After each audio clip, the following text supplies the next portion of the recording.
Hello and everybody, hope you're well. It's Saturday morning and it's time for Suzuka 12-hour event. Hope everybody is well.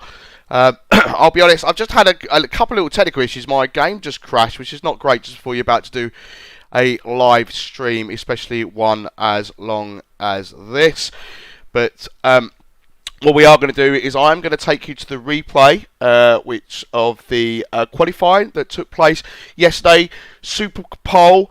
So we're going to take a look at the lap that set the fastest lap last night. So here we go. I've got the replay file, car 29, driven by Danielle Pugh here.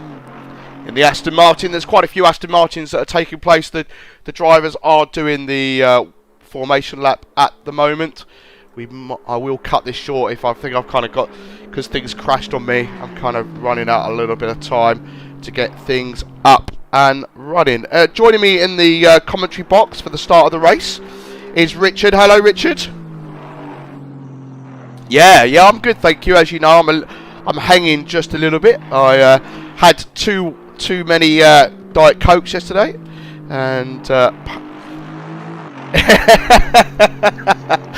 paying for it this morning. And just for everybody's information, you've probably seen Richard around our Discord. He has been setting everything up for this event. And how have your stress levels been, Richard?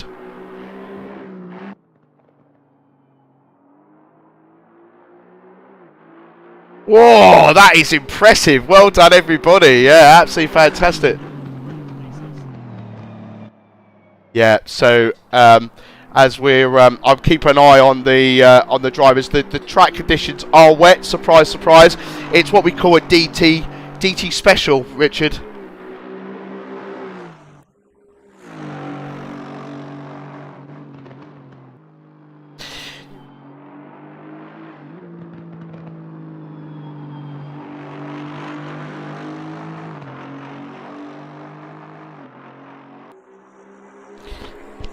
Ah, right, okay, that is interesting. Let's try that. Yeah, there we go. They should be able to hear you now. Sorry about that, Richard. Apologies for that, everyone. I've been talking into the air, and Paul hasn't been forming my voice for you. What I was just saying was this is going to be very interesting because the qualifying times and the pre-qualifying times were all set in the dry, which means we have perhaps an imbalance in cars which are good in the wet and good in the dry as we head into the first lap. So, the first couple of laps, getting the tires up to temperature, the cars that are better in the dry and aren't so good in the wet are going to be at a real disadvantage for the first maybe 2 or 3 laps. We'll have to see how that plays out. Yeah, so as the qualifier lap completes, I've switched to the start of the 12-hour race. I mean, I've never done a 12-hour race. Obviously, this is the Teens Unite 12 hours. The guys have been practicing, qualifying throughout the last couple of weeks, and like I said, Super Pole yesterday. Wet conditions as we wait for the cars to cross the start-finish line. Don't forget, you can donate. We've got the donation bar below. If you're unsure how to donate, we can obviously put the link in chat. So as we are green flag, we are away, and it's looking a little bit clean, a little bit tidy, I think. We'll just have to see whether they can tuck in behind each other as they go into the line 2x2 here, because the S's. Oh, there's a little bit. There is a bit of an incident behind. I didn't quite see which car that was that's currently facing the wrong way there, but I think that might be 99. Yeah, I think you're right. Paul, it'd be good if I could see your screen, by the way. I'm currently working on my own. Okay, yeah, it's because the game decided that it wanted to crash. There we go. So Brilliant. that's back for it. You're welcome. You're welcome. So as we look at car 911 currently being driven by Jan Weyers. As you know, with me guys, my pronunciations are tip top. So you know, that's obviously sarcasm because they're absolutely terrible. But yeah, we'll go and see if we can go and look about what happened there at the start. So I think it was this car, Hibana Banana. Yes, car 99. He's quite far back down the order from where he started. Yeah, he's currently in 24th. So what we'll do is we'll have a look and see what happened at the start. Oh, he got a little bit squeezed there. Yeah. Oh, that's unfortunate. That's unfortunate. And then the BMW of Alvarado in the car, the 420 car, just clipped him as he came back around the corner. That was really unfortunate. And there's a little bit more carnage there as well. I don't know if you saw the green Aston Martin there, just in the background. Didn't quite get who that was behind us, but this is always the risk with a wet start, isn't it? Oh, yeah. I think my game might have crashed again, which is Yeah, it has. This has never happened to me before. Absolutely never happened to me before. The game has actually crashed. So I've never had game crashes. Then I've got two in succession. So I will boot up the other PC that I've got, and I'll get that to connect. So we've got some kind of feed whilst I work out. Right, well, what?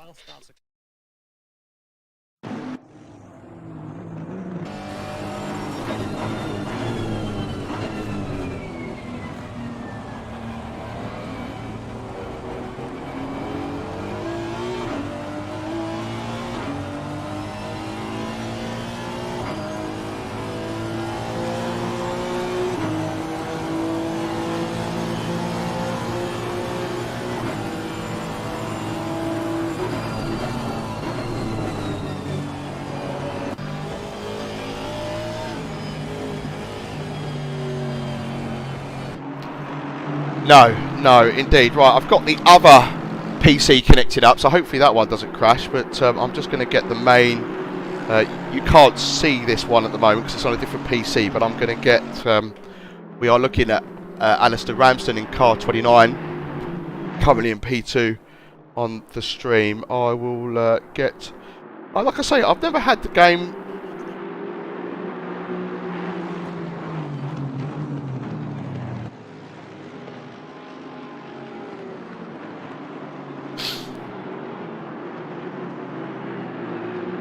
Yeah, he's chasing down D Hughes, isn't he, at the moment? So it's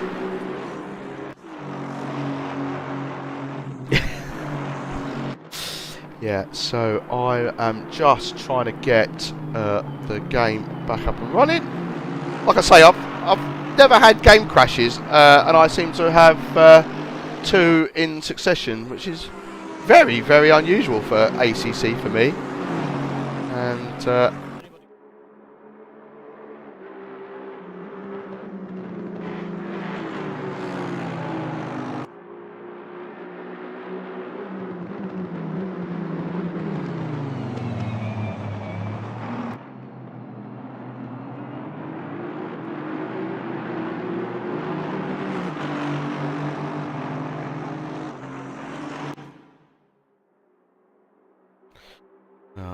yeah, I mean, we do have a feed, it's just that at the moment you can't see it. But I am loading back in, so let's hope it doesn't do that. I'm going to drop the resolution that I'm sending to you. I wonder if it's related to Discord, so hopefully you can see that now.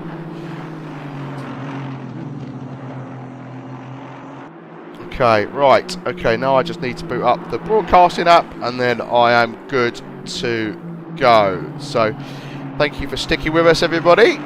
It never rains, but it pours. Hey. Yeah. Well, this is it. Just P there. Right. Okay. I am. Let's look at the lead battle at the moment. Very close together at the moment. I mean, there's really maybe no more than sort of 3 or 4 tenths in it. The ACC timing takes a long time to update. They were at nearly half a second apart at the last time around, the last crossing of the start-finish line. But at this sector of the track, they're much closer together. Yeah, it's quite. You know, are they going to be doing this for hours and hours and hours, or are they, you know, going to have moments where you know, there'd be incidents during the race? Well, what's interesting here is the number 29 car, Alistair, is not actually well, on paper he's not their fastest driver. On paper Daniel Pugh is, but as I understand it, I think that's going to be in the car at a bit of a later stage. So what's interesting here is Steve Hughes is probably the number 7 car's quickest.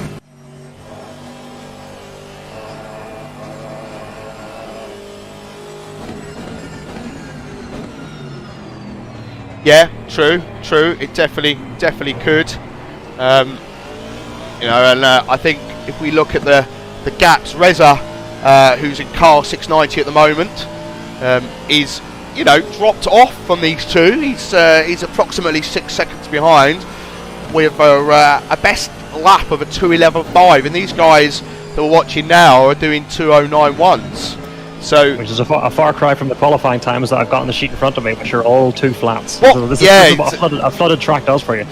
Well, yes, yeah, it's not quite flooded yet. I mean, as you'll see in the top right, it is saying that it's wet, but you know, I think I love these conditions personally. I'm a big fan of these tricky conditions, but I am noticing there is quite a bit of a battle here.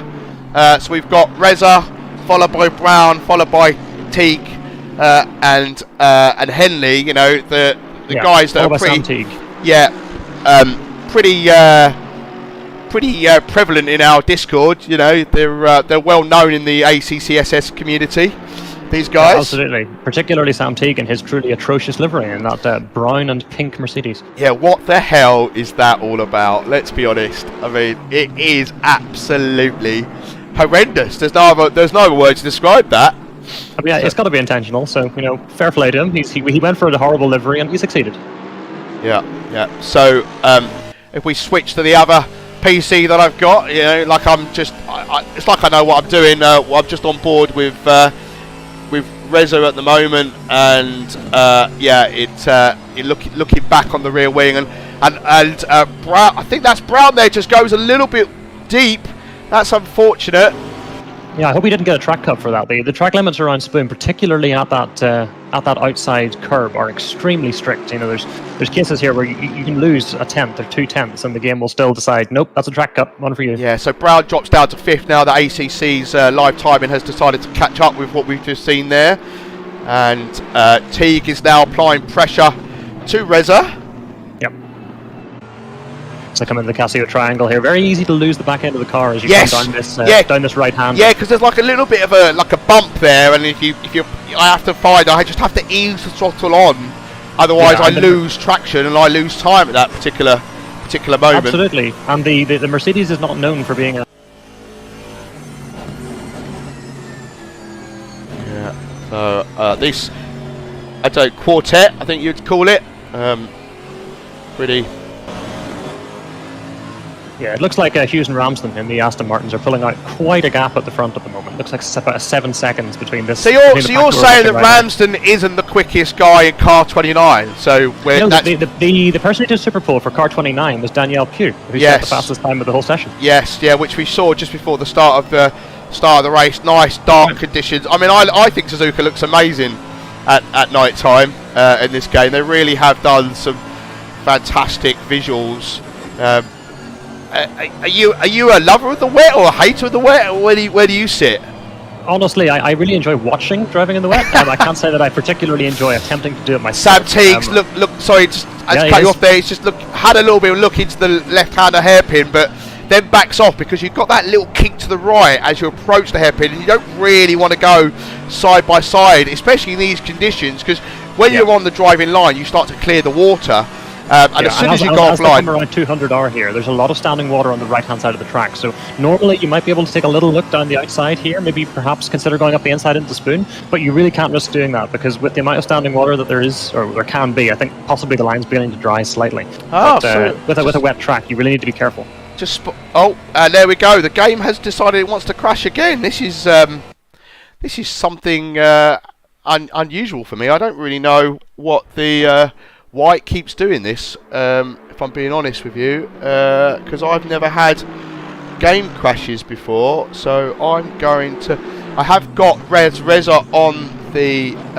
What I'll do for you is I will share OBS so you can see what it is I'm sending out. Yep, so there you go. Hopefully you can see that. Okay.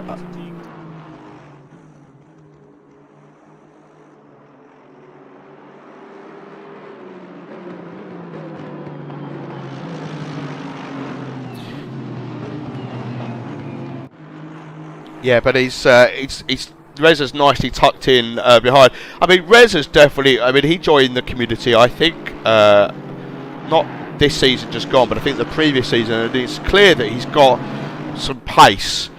He is quick. He isn't quite as quick as the likes of Steve Hughes and whatnot. So I wonder if he's the fastest driver in that team. But look, I mean, 3 Aston Martins leading the way as well.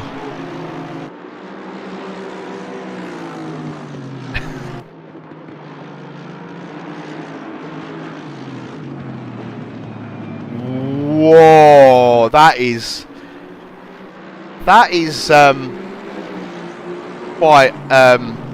quite something, isn't it?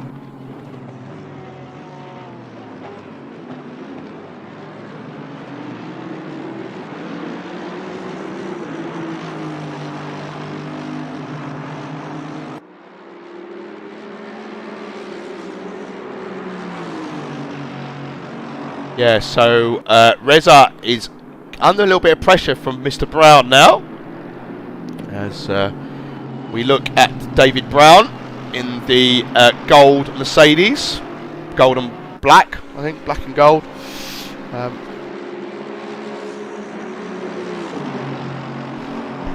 Okay, there we go. Right, yes. Why has it done that, I wonder? There we go. You can be heard again. Sorry. Tonight on another episode of Pole versus OBS. Yeah, I don't I would. If I said I hadn't prepared or anything, as Reza's under huge pressure there from Brown. Yeah, but then also you got Nathan Wells just tucked in behind these two as well, and then not far behind that in the Porsche you got Mr. Henley in car 111. So. Yeah, that 111 Porsche with Ollie Henley is probably.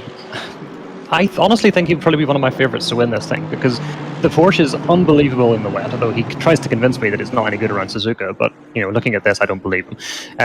It's a very strong team lineup. It's also got 4 drivers, which means they're going to be a lot fresher than the guys who are doing maybe a 2-man team or a 3-man team. Yeah, someone's asking what happened to Henley in the chat, but honestly, I no idea. What happened? So their team qualified 16th, so actually they've made up several positions. There you go. I'm glad you know the qualifying positions because I haven't got a Scooby. But it's already. I mean, we're only 15 minutes into the race, would you believe? And we've got 11 hours and 45 minutes to go. As I say that, I kind of just can't quite believe that's how long this is here for. But these battles potentially are going to be all the way through. There will be moments of lull. Yeah, I mean there will be moments of lull, where it calms down, as we see in real racing. But everyone's still pretty budged together. in these tricky conditions, it does tend to even the field just a little bit as well, I find. Yeah, I mean, the other thing to take into account is what do they think the weather's going to do? Because if they're convinced that it's going to remain this, and you're just seeing Brown running a little bit wide there, if the weather conditions continue to be like this, then there's not an awful lot they can do with the strategy. However, if it begins to bounce between wet and dry, or God forbid it gets even wetter, then there are a couple of things they can do. If it becomes a flooded track, with the reduction in fuel consumption, it's actually theoretically possible to skip a pit stop, or not skip a pit stop, but take a 15-second fuel top-up and not change the tyres, and that can buy you 15 seconds if you're happy driving on a stint of wet tyres. On that front, how many pit stops are we expecting everybody to do during this? Have you worked it out? So there's a 65-minute stint limit, and that's actually the only regulation placed on them. So they must pit at least every 65 minutes. However, they don't need to stop in the they don't need to stop in the box. They can drive straight through. Although that probably wouldn't make any sense because there's no car here which can do 2 full stints, or even a stint and a half on a single tank. The only available clever strategy you could pull if the track was flooded was to fuel the car fully, run it on a fuel-saving map, and then at the end of your 65-minute stint, pull in for just enough fuel to do another, say, 60 or 50 minutes, and then leave again. And that will not take you the full 30 seconds. So you could perhaps buy yourself maybe 15 seconds or so by just taking fuel. But in conditions like this, and particularly in dry conditions, all of these cars will empty their tanks in a stint. So there's really no advantage to be gained there. Right. Okay, there we go. Brilliant. I knew there was a reason why you're here, because I had no idea about that. Right. And that was good, because while you were talking, I was getting my other PC back up and running. So hopefully that feed will appear. There we go. OBS doing its OBS things. So we're looking at Hibana, who had a bit of a moment in the first lap, and probably, he got squeezed by 3 cars, and on the right hand side we've got the battle for 5th. So I'm hoping the PC decides that it doesn't want to keep crashing the game, because I might have to restart things just to get it, and take the stream down at some point just to get it to behave, but I'm hoping it's going to stay as is. But then to be fair, I've got 2 PCs here, it's just not the end of the world. I can just switch to the backup one. So this is just the flex here. Oh yeah, I've got 2 PCs, don't even need that one.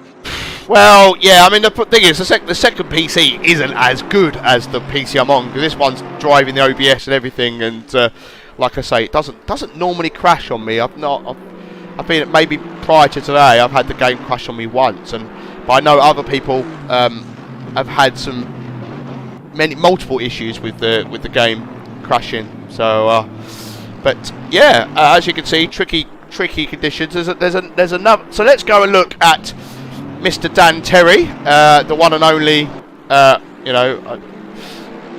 Russian Ogolov of ACCSS. Currently P10. When did they qualify? 1 second, I'll check for you. They were outside, I believe, the Super Bowl. So, one moment while I pull that up. I don't have these on my sheet for some reason, which is a bit incompetent from me. But well, they qualified 12th, so just outside Super Bowl. Okay, right. Okay, so they've gained a couple of places already at the start of the race. Dan is doing the first 3 hours, I believe, and then he's going to disappear. So he's got other stuff to be doing. Yep, absolutely. So he's gonna deliver the team a top 10 position, and then expect them to keep it for him. Good excuse if it doesn't happen. Yeah. So just an excuse to use a graphic that Dan he wants to put his wipers on, doesn't he? Another wonderful ACC. If he could put his wipers on, that'd be great, because it's no good. The onboard's no good for us, because he drives bonnet. You see, this is where I get a little bit annoyed. Like, if you're after realism, why are you driving on the bonnet? So well, you see it's raining. It makes it a lot easier to see. Oh, it just looks like one of the cars went a bit wide there. Looks like Max Diggs in the big BMW had a little go at Paxis in the 521 car, but didn't quite make any headway there. Well, we got to go away. Oh, there's contact between the 2 cars. So Dan Terry's now gone. He tried to keep the boot in there. I think that might have been a mistake. Yes, but I think Max did appear to move over there. I think so. Let's go and have a look. Let's see what happens here. So. Okay, so the Paxis car actually ran very wide and came almost to a complete stop here. This is what happened. See the gold Mercedes there? Yeah. So that bunched everyone up. Dan goes on the outside, which is tricky anyway, and then Max seems to move over that opportunity. Now that could have been due to lack of grip, but now that Dan Terry has now fallen back those 2 places and is back at the starting point. Yeah, I think that was a little bit optimistic from Dan. I think 200R going around into the entry into Spoon there. You don't really want to be trying that with that little room on the side, particularly in wet conditions. I don't really think Max moved over on him. I think it was really just the space didn't exist. And I think whenever Dan put the 2 wheels onto the grass there, he tried to keep the throttle in and try and pull himself out of it, and ultimately just ended up turfing himself onto the grass. Yeah, I think you might be right. Okay, so let's have a look and see. So we'll keep an eye on Mr. Terry and see how he's doing today. Another car that we've got. So this is interesting. Ramsden is now 1.2 seconds back. They've obviously coming round to. They've lapped a car there. Is that the number 5 car? It's. Can't quite make out. It's not 29 because 7, 29, and 5. Yes, it's the car number 5, and that is Webb.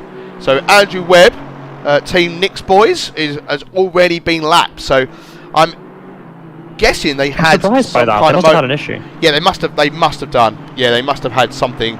Must have happened to them at a particular point.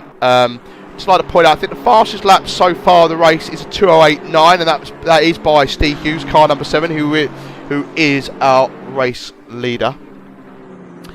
Yeah, I mean, what's interesting here is, so having broken away from the number 690 car of Resser, Teague has managed to really make a gap between himself and the Aston, and is starting to close in on the 2 in front. There's still a big gap. There's still a long way to go. Yeah, still 11. The gap to the leaders apparently for Teague is 11.3, 11.4. It's which is down from nearly 13 seconds before he was able to get past the Aston. So. Good spot that. Yeah, okay, and Wells is all over the back of Reza. A big part of that might have been the leaders catching up on that number 5 car, to be fair. Yes, you are correct. It's possible. Look at that. Got to show off my fancy side-by-side stuff. Who doesn't? Lovely. As Wells goes to... Oh, that's not going to work, is it? No, it is not. No. And they both end up on... Yep, that's not what you want. No, that was a risky move to make. Let's go and have a look at that. Right. So some other information is we have a couple of lap 1 penalties from our stewards. What I'll do is I'll just drop off the stream for just a second while I apply those, and then I'll come back and let you know what happened. Okay, fantastic. As we look. Oh, so the incident hasn't been. Oh, the game has crashed again. There we go. I think it's the replay causing. I think I've just worked out that it's the replay causing the crash on that particular one. As we're on board with Nathan Wells at the moment in car 789. As I get the other one back up and running. I would say I could read chat right now, but I can't. But I will have a dip into YouTube chat at some point. I've got a lot going on when I'm trying to do a broadcast. So well,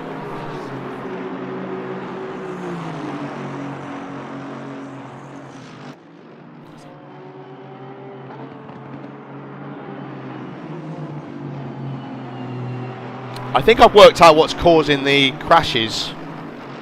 I think it's when I use the replay in the broadcast tool.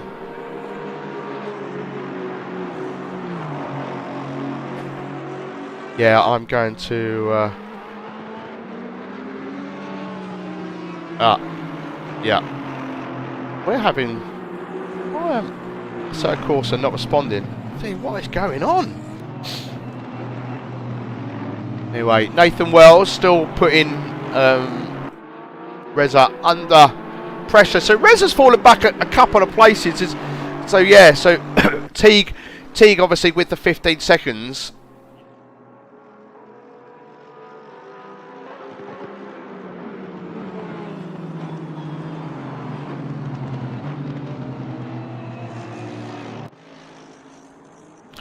Well, yeah, I guess so. But I mean, he has fallen back from them as well. He's now 12 to 13 seconds So you might have been right. You might have been hit the nail on the head when the back marker potentially was caused the issue.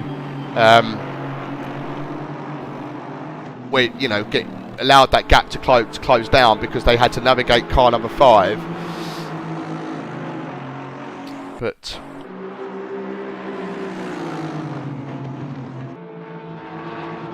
yeah.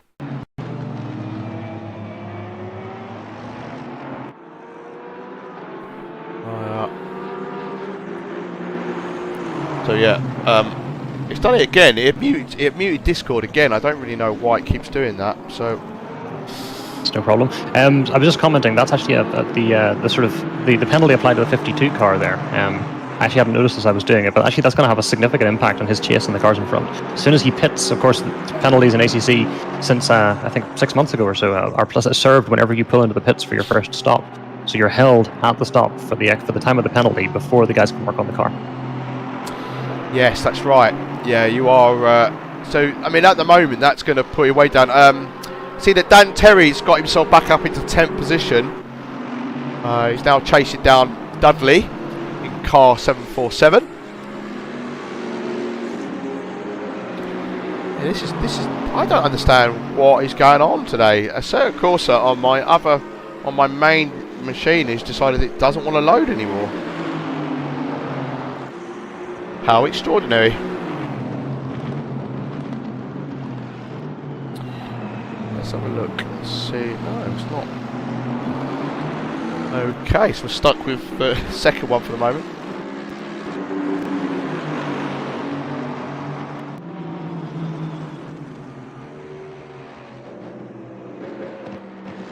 Jack Winter saying leave Sam alone in chat.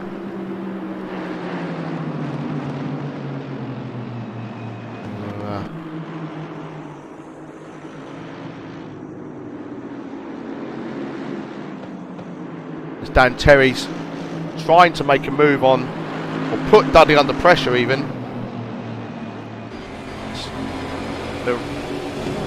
I don't think it's still wet. I mean, it's hard to tell. It does appear to have stopped on. Oh no, actually, it's just the effect of the sky, I think, behind the screen. Yeah, no, it is definitely. It is still raining. That's for sure. And you look at the weather symbols at the top right of your screen. It's definitely raining for the next 30 minutes. Track temperature of 18 degrees. So what temperatures are we expecting overnight? Do we have any kind of inkling as to? Yeah, honestly, with the temperature settings as it is now, I mean, remember we're only going to about 9 p.m. So the really cold temperatures where you get around midnight, 1 a.m. in the simulator. That's when we would maybe expect to see down as low as 9 or 10 degrees. But I think given that we're only running until 9 this evening, my guess is maybe 12 or 13. Yeah, so it's definitely something for the drivers to consider every time they pit. Got 2 more penalties for car number 5 and car number 169, 15 seconds each for causing a collision. So that's McKenna, car 169, and 5 is the car we saw being lapped, but I don't think it's there anymore. Has it disappeared? Have we lost a team already? I'm not certain. Yes, I think we had, because they were last, weren't they? I still see car number 5 running. I can see it on my screen. So you're currently in the S's. Oh yeah, sorry. Yeah, you're right. There we go. It's the live timing cuts off on the screen. There we go. So car number 5, currently driven by Andrew Webb, is good to see Ed Terrell taking part in car 75, currently down in 26th position. Looks like we've got a bit of a close battle here for 17th and 18th between Patrick Nadler hunting down David Cox. For some reason I saw Iverson on your screen and I was like, Iverson's not in that Bentley. I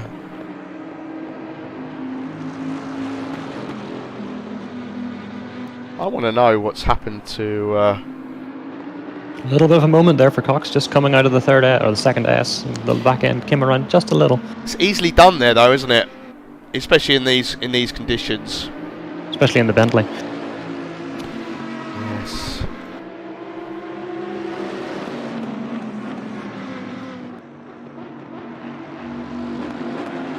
Right. So let's have a look and see where there are some. I mean, Wells is still over the back of Reina Reza. Don't forget, guys, you can donate. We're 73% in. Thank you.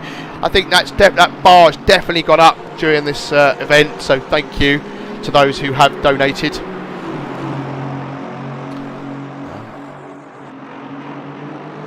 I'm pretty sure the link is in our Discord. I'll go and find the donate link and put it into chat.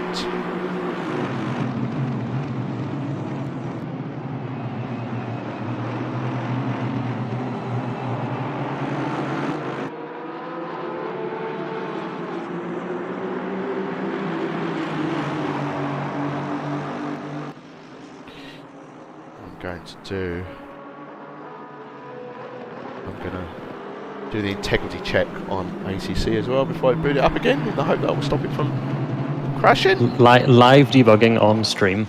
Well, yeah. This is what you tune in for. Yeah, exactly. Yeah, trying to work out why it won't. It literally won't open on the main rig. So, and I don't know why it's never done that before. And I can't blame Resource because I'm hardly using anything. So. Yes, I would understand if it was on the other PC, because the other PC's a few years old. So, okay, so Teague has definitely dropped off, and Rams has dropped off the back of Hughes ever so slightly. This is, you can see the battle for 11th is hotting up a little bit as well. I would show you both if both games would run. So, can we ride on board with Nathan Wells in 789 here? He's very close. Yeah, we can do. We can actually see because he's got his wiper moving, so that's always a... Yeah, thanks, Nathan. Yeah, I like that down, fella. Yeah. Yeah, keep it moving.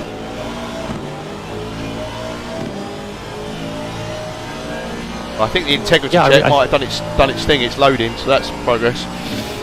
Excellent. I think that it could be that the 690 car has... I don't wish to be unfair to them, but they may have qualified slightly out of position, or it could be that they're running a setup. As I say that, as Nathan Wells goes very wide and loses really all the advantage that he built up there.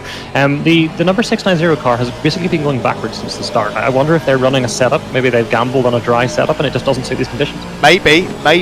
Yeah, because the Aston is a solid car in the wet. It's one of the reasons why I like it. You know, it's a lot of people, when they get into playing ACC, everyone's like, what car should I start with? And honestly, I'd always say the Aston Martin. It isn't going to rudely, mess you up. It's got a pretty solid base, and I like it. And a lot of people are now saying it's basically the OP, which there's a battle. I've just got the other. Oh no, it's gone and crashed again on the other PC. That's fascinating. I don't know why it keeps doing that. No, that is absolutely fascinating. I might have to interrupt the stream at some point when we go for a bit of a break, and I'll just reboot everything in the hope that things start to behave. But at least we got the other one running still. Isn't quite going to plan. This is it. You do all this testing. You test during the practice session. And then you're like, why is it doing that? And yeah, as soon as you launch it on race day, everything goes horribly. Oh, why? But why? But would why? you want it any other way? Oh, but why though? Why is it doing that to me? Yeah, fascinating.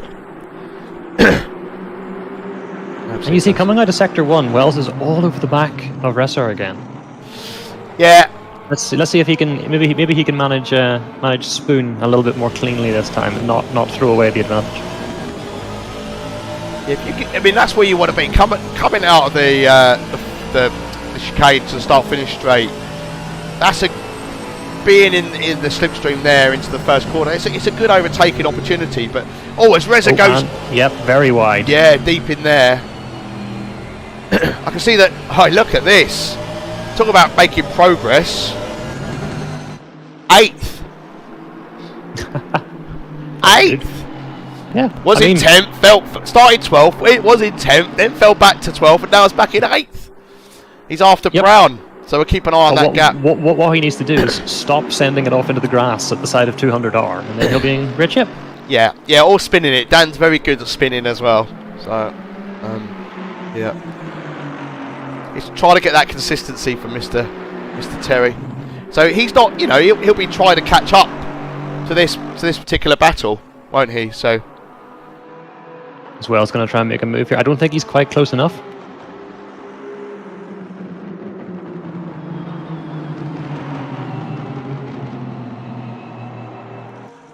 No, definitely not. It's quite interesting if you watch the two of them. Wells takes a quite not a very different line to Resser. Resser takes basically the dry racing line, stays off the curbs. Wells is being a little bit more brave. He's actually putting the wheels up onto the curbs in those S's, which again in these conditions can be it's certainly brave. Let's put it that way.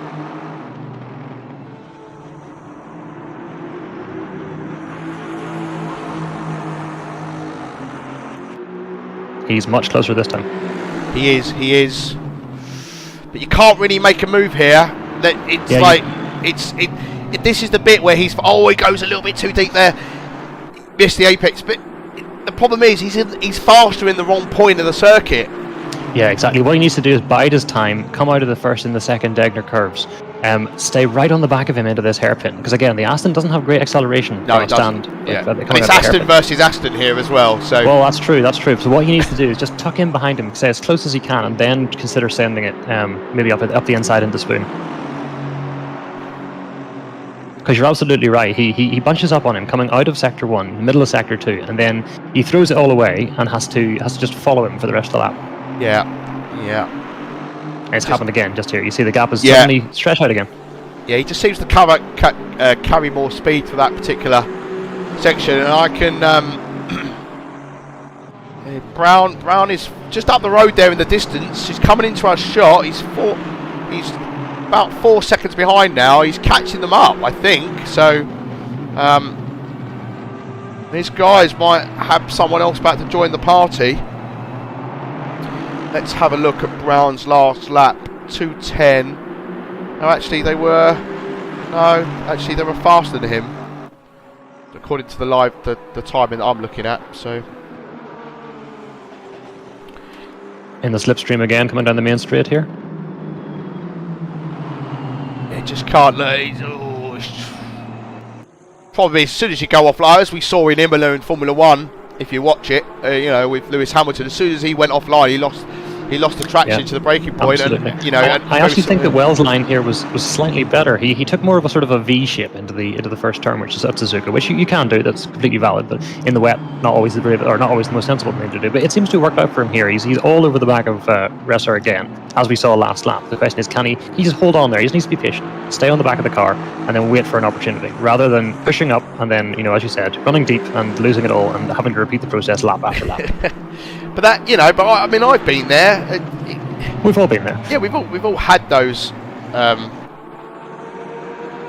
moments where we are, at a particular part of the track, we are quicker or slower than the other car, and it's all part of it, especially in these longer distance races. It's about learning where you are stronger and trying to make most of that and using it to your advantage, because the more you sit behind another car, you're like, well, I'm better on the brakes in X corner, I come out, I carry more momentum, and it's trying to, because sometimes what happens is when you're following another car, you have better momentum, but you're not able to utilize it because the other car is so much slower, which actually is a hindrance to you, and then it's kind of like trying to think 3 or 4 corners ahead.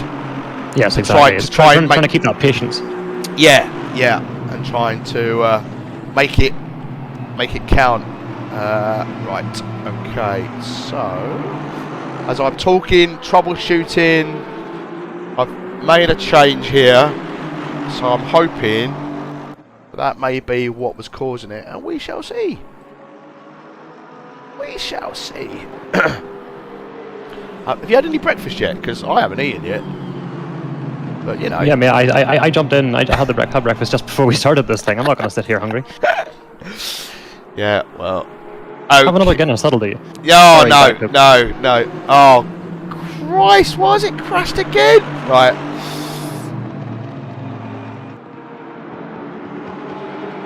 While you're busy blowing your computer up, he's all over the back of him again. He is, yeah. He is indeed. Of course, here at ACCSS, this is a rookie to mid-pack runner league, so quite often the strategy here is to just apply pressure and hope the other guy makes a mistake. You can see there is... there was a... how long ago was...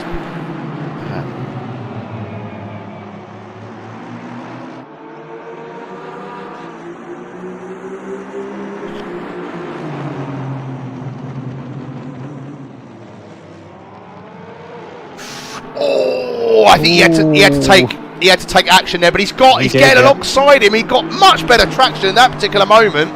This is it. He's done it. Yeah, that's it. Yep, 690 out on that wet stuff on the outside of that corner. No acceleration whatsoever. Didn't have any grip. So now Wells moves up into 5th position with Henley in his sights. Oh, there's contact. Round they go. Oh, that's unfortunate. Yes. Nathan will be furious at that. Well, now he's put him in. He's got a Dan Terry. I think Reza's slowed down for him there. I think Reza might be letting him pass. We'll see. Yeah, maybe not. I might eat my words. He's definitely let. Well, Brown's got past him, and he's over to the side. I wonder if he's going to let him back through. But Dan Terry will be getting a little bit excited as Reza runs wide. So does Wells. Yeah, Dan Terry he's catching these two even more so now. It's down to just under 4 seconds, the gap. The good news is that impact didn't look particularly hard. It was also pretty much straight, so hopefully no suspension damage for either of those cars.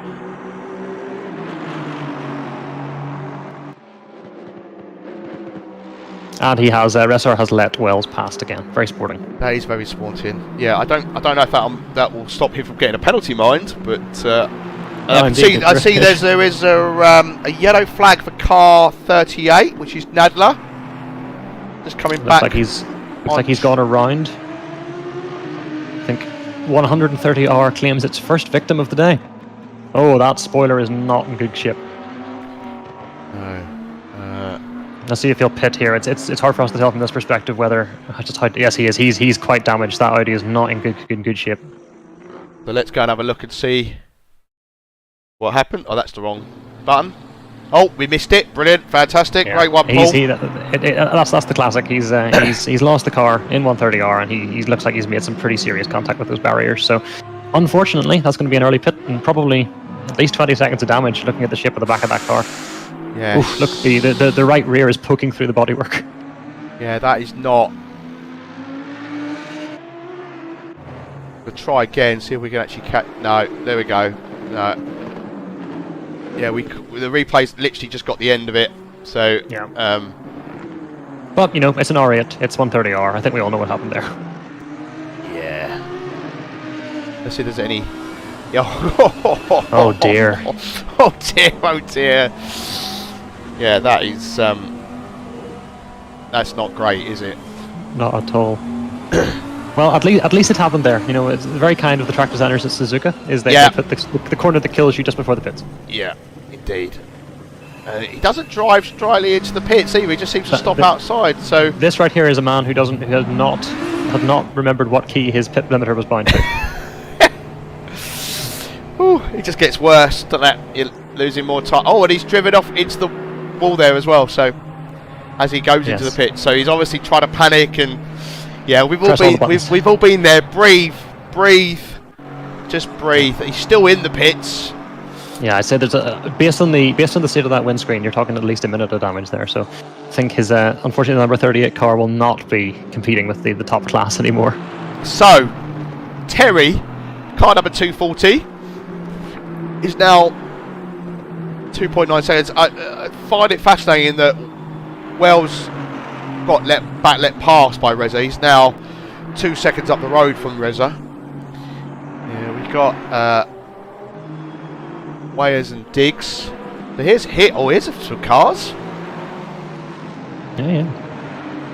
Love how ACC likes to do that with a camera time and time. I know, it's wonderful, isn't it? Oh, There's the big BMW. I love it. It's absolutely enormous for no good reason.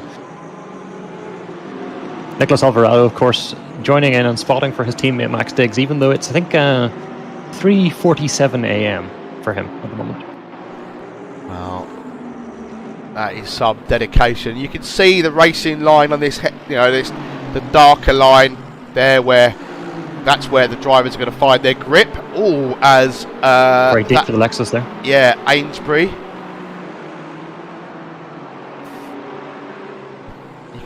Oh, yeah, the Lexus is a little bit hungry.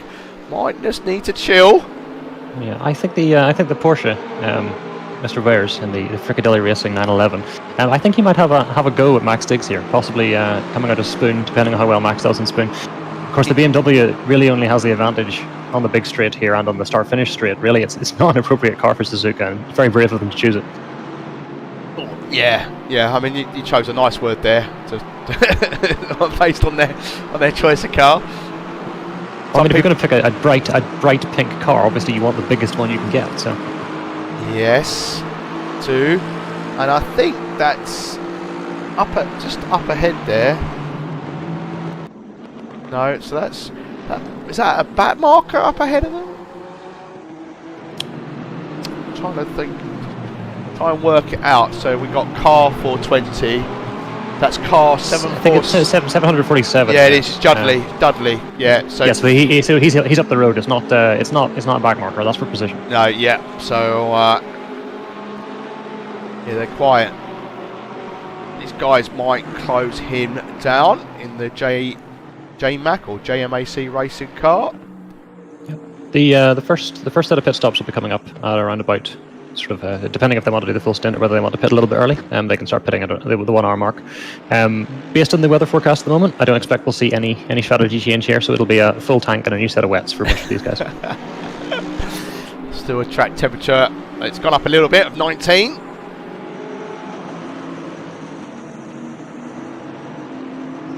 Again, here we see the 911 really catching the BMW in the twisty sections, and then the BMW just stretching away a little bit once they get onto a straight. Using that power of that mighty engine. Oh, he goes a little bit off track there. A little bit deep, yeah. Yeah, which is allowing Wares to get close. But again, it's just what. Oh, as the Lexus decides he wants to have a go there on the inside, and the Porsche, to be fair, gives him the room, which is great bit of driving. This is the thing I think people forget. It takes two to make an overtake work. People that tend to complain, I got taken out by this car or that car, and sometimes it's about your awareness as well, and just giving the other car a little bit of room. Yeah, again, it's a 12-hour race, right? Exactly. Okay, it might be a little bit of a pushy move. Perhaps you didn't feel that he'd bought you a drink first, but it's probably worth letting him through and just dealing with it later on in the race, rather than running the risk of wrecking yourself and the other driver. Exactly. The Lexus has got quite the draft on the Porsche here. Yeah, but he's backed. It looked like he backed off a little there. The 130R is not a place to try and go around the outside. No, but he's going to have a look into the chicane. He's bare on the brakes. Well, that's brave. He sent that from a mile back. And yeah, that was always going to happen. Well, a little bit of contact, but nothing too bad.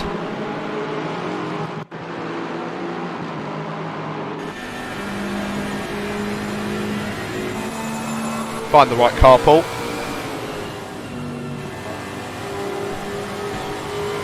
Yeah, has a little last minute in these tricky conditions. That was quite the send. It was, but the problem is he cut both of them. But because he hit the first apex, but then went too deep into the second part, and he kind of cut off where the Porsche could go, really. And that's the thing. It's kind of like you can't just cut the other car off. You have to give them that car. You making that move, it's up to you to allow to keep that car width for the other car, which he didn't do. And it's lucky, really, that for me that could have been a lot worse than spinning the Porsche round and it coming a penalty. So talking of penalties, we've got McKenna car 169, who is last at the moment in 25th position. and Sam Teague with 15, both with 15 seconds, car 52, who's currently in 3rd position. I think this little squabble that's going on here has allowed the cars behind just bunch up a touch. For sure. Yeah, it definitely has. Once again, the Porsche all over the back of the BM once they come out of that first sector. Same as what we were seeing with the 2 Aston Martins as well, very similar. Yeah, able to get close, but not quite able to get into a position where he can make a move. Yeah. And again, you'll see here, on this long straight leading into 130R, the straight line speed of the BMW makes it very difficult to catch.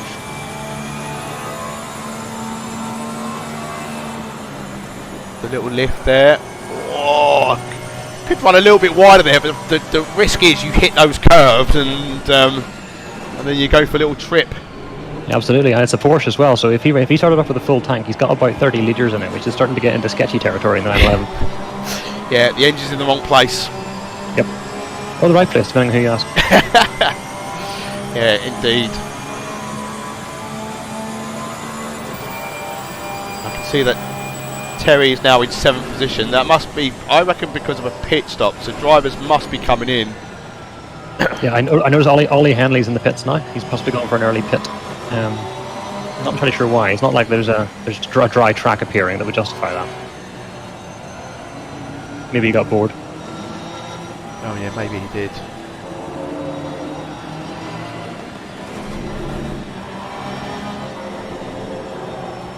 Oh, look at this behind, look!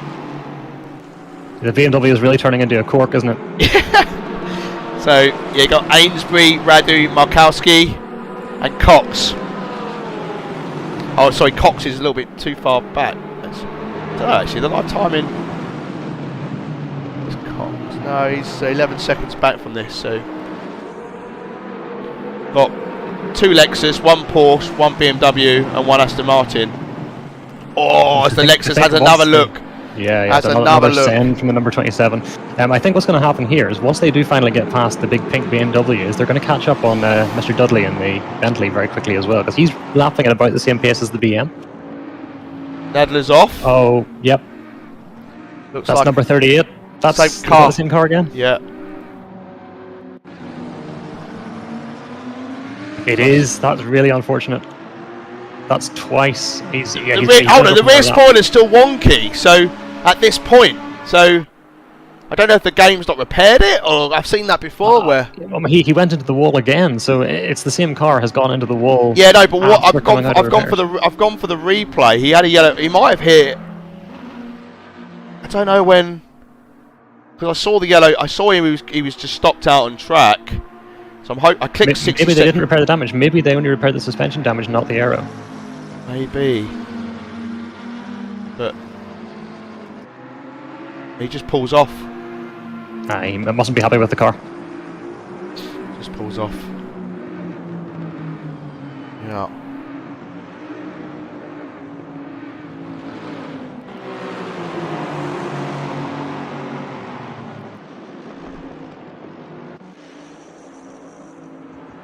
So, okay. There's a car in the background there. Is that our Porsche man that we were just watching? I think it might be. Oh! Car 911. Where's... I lost sound. What's going on there? Right.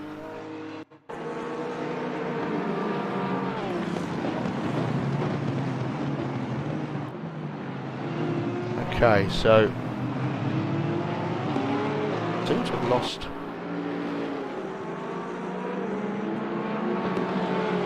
What can't I hear him in a second?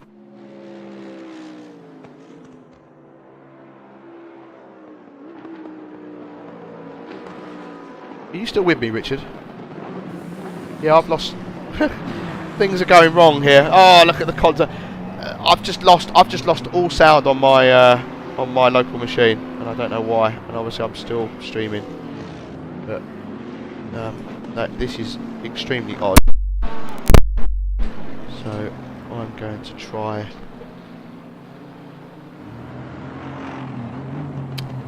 don't really know why that's just done it. I have just lost all sound. I can't even hear you, which I'm guessing I'm still going out on the stream. Okay. Whereas, fortunately, it's got quite a battered car. I am going to do a full restart, and we'll be back with the stream.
Hello everybody, I am back in the hot seat. Hope everybody is enjoying this so far.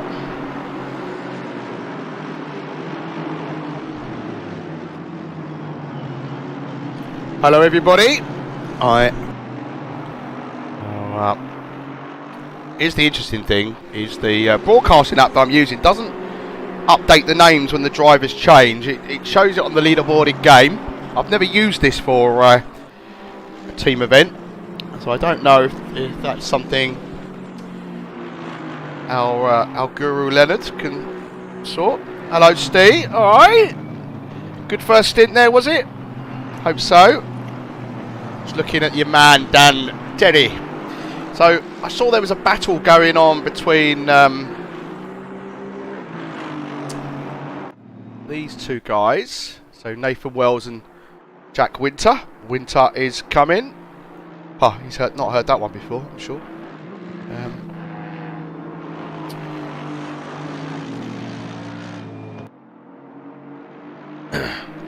Yeah, I can imagine there's a lot of speed. We've seen a couple of instances. Couple of spoilers going astray on the rear end of some cars, but don't forget this is all for charity, so for Teens Unite. So you'll see the bar there. We're trying to reach £1,000 of your good money, and I'm slightly deluded, guys, because I had a bit of a drinking session yesterday, so if I sound a bit crazier than normal, you know why.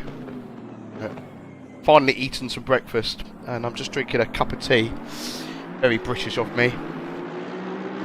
And I'm going to have hot dogs for lunch today.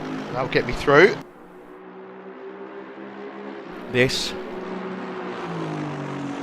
So Winter is keeping Wells in close proximity, 1.2 seconds behind.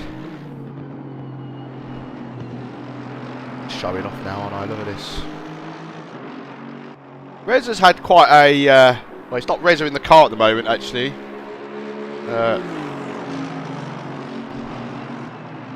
It's Alexander Alikimet, so heavy pronounce that, but had quite an eventful drop back a few positions, but looking consistent. Though, going back to what Richard was saying earlier on, this team is a two-man team, so they're going to have to do 6 hours each.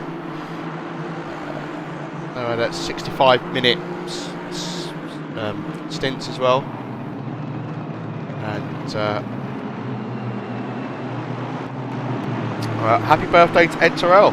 Brilliant, happy birthday. What a thing to do on your birthday.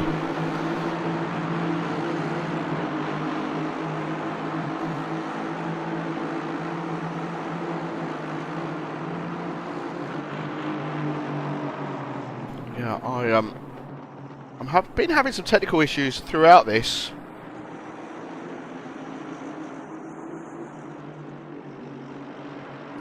Which is quite unusual. I don't normally have technical issues. ACC on my main PC keeps crashing for whatever reason. I do not know why. And the audio went a little while ago, so I had to do a full restart. Again, I don't really... Luckily, I've got the second PC which is streaming this. Cracking little battle going on here for 5th position. Brown still in the black and gold Mercedes.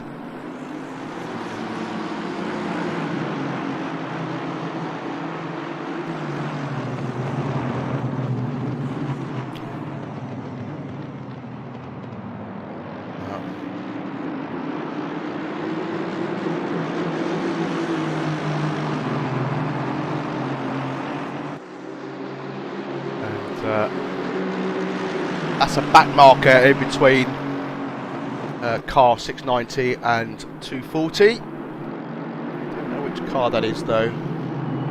Can't quite. ACC doesn't make it easy to work it out.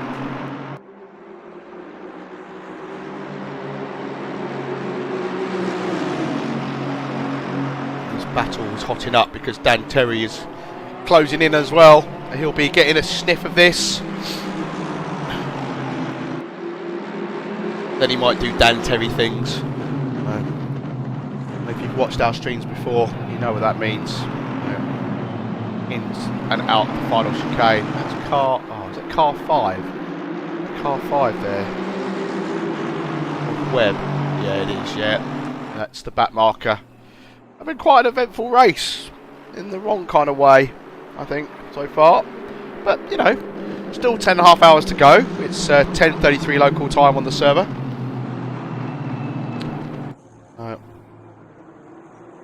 So it's, you know, it's close to real time as possible. Yeah, it's like he's obviously got more pace at the moment. You don't want to interfere with this 5th position battle, so we'll get some angry drivers. Angry drivers are not great. Get very emotional at times. We all do.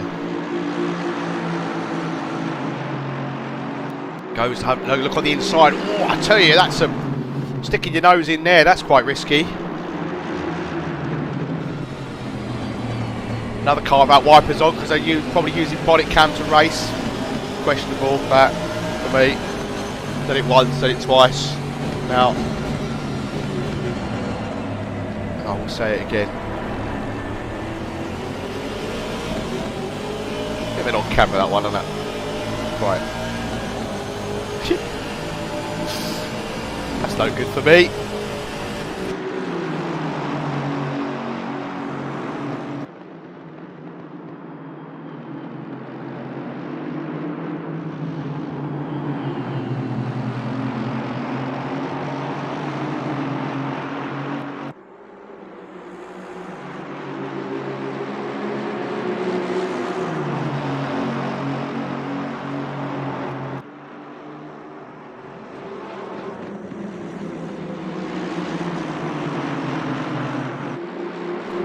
That gap now, Dan Terry, he's just about 2 seconds back from this battle. Off the lead, he's just under a minute. Banana, who's in 8th, he's encroaching a minute behind the leader. But the pack has definitely spread out a bit more than what it was half an hour ago. Because you know the first pit stops have taken place. That normally shakes things up a little.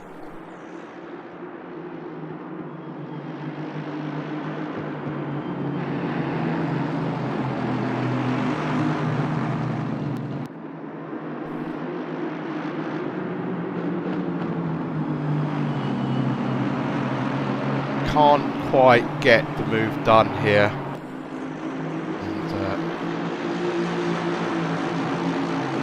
Dan Terry, you're hoping the move doesn't happen because it means that they're fighting, it's slowing them down and it allows him to get onto the back of them. There isn't really any other close battles going on at the moment. This is the closest one I'm bringing you.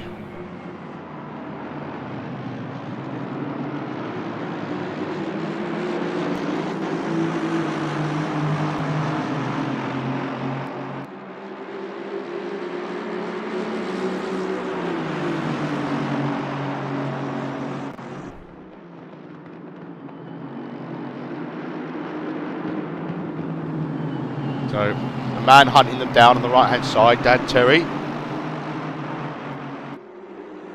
That's who we got the camera on board with. Right there. I'm telling you, that's probably going to crash at some point. It keeps crashing on me, and I don't really know why. The wonders of the computer sometimes.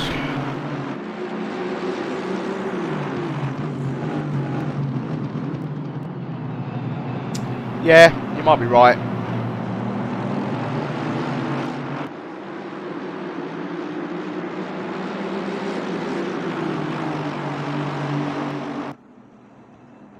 And Brown has going quite defensive there, or maybe he's trying to cool the tyres down. What do we think? He moved out to the right hand side there, and it wasn't as if Aklimet's was particularly close, as Terry's now into the first corner.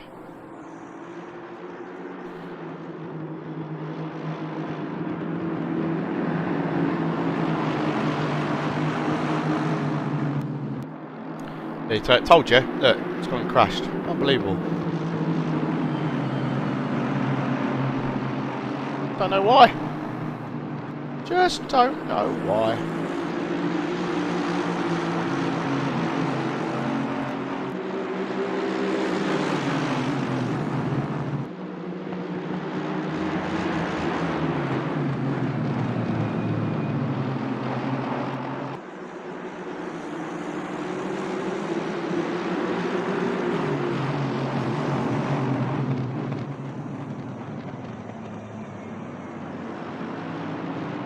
Pressure, isn't it?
Get your wipers on!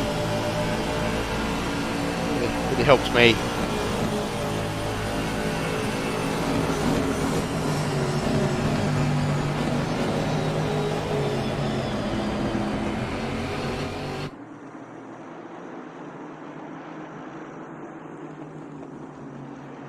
Look at the last times round. No, Terry's not able to keep up with the pace of these guys. He's nearly a second off.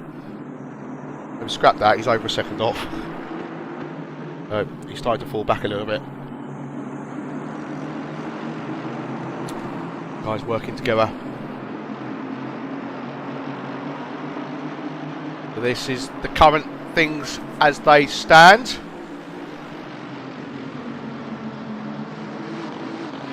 Ramsden currently in the car leading the way. 42 laps complete. Then Courtier, Winter, Wells, Brown, Alakimets. I have no idea how you pronounce your name, I'm so sorry. Let's say that that's the two drivers in that car, that's 690, that's a big ask, that. Then you got Terry, Banana, Henley, Alkowski, Rodriguez, Radu, Cox, Noah, Alvarado. Good to see him racing. Afik, Farid, Rasmussen, Turner, Dionysus,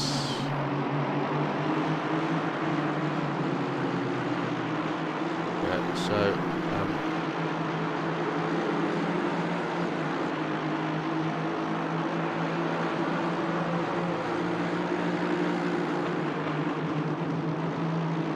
690. I must have missed that. I was looking at the timetable. Something's happened there.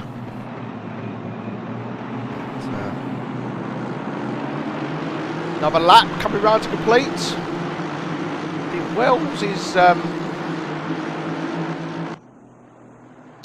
a decent race, but I see his latency keeps going up and down. I don't know if that's going to cause any. Doesn't seem to be bouncing around me, but is that? Actually, there's quite a few. I think it's just the game being the game. But going well. Car 789 currently in 4th position in the Aston. I mean, there are 4 Astons in the. Well, actually, 1, 2, 3, 4, 5 Astons in the top 10. It's good to see a Honda up there as well, though. Car 99.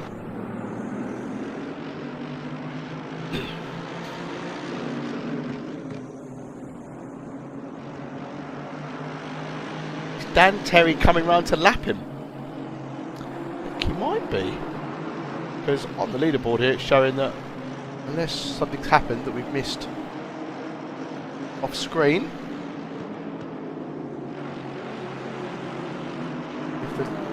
There we go. No, there we go. Yep. Terry lost the position. He's now into 8th. There we go. Now that's updated. Got another ACC, haven't you? You've got to love it.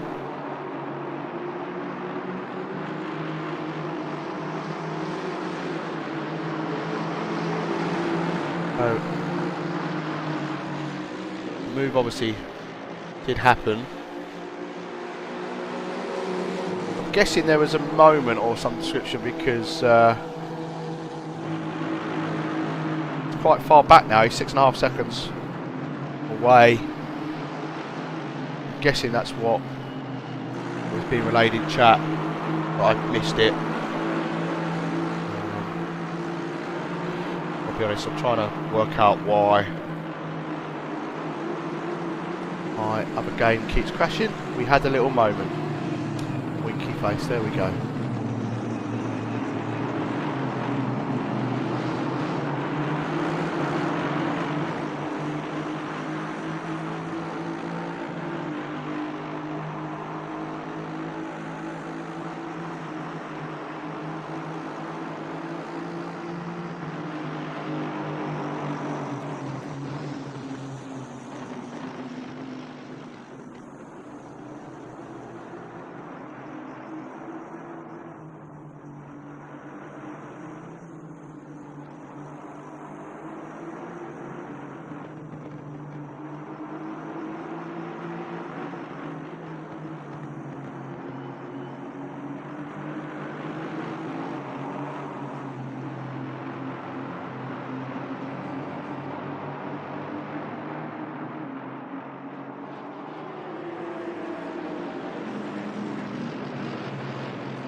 Right. Any other? So Henley and Mikowski having a bit of a battle here. Henley in the Porsche 111. Oh, Mikowski's gone wide. Gives in the position. Look at that. Great timing that, wasn't it? Bang on it. Bang on it.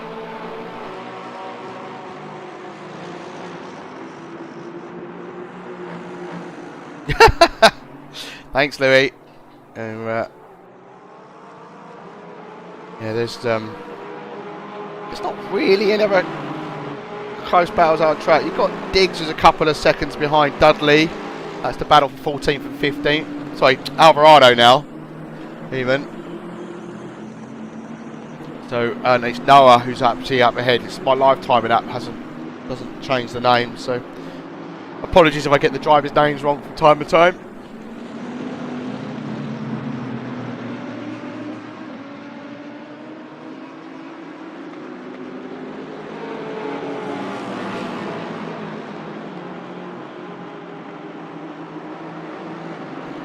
I'm going to take another break in a bit. Got some bits I need to do. I'll leave the stream on.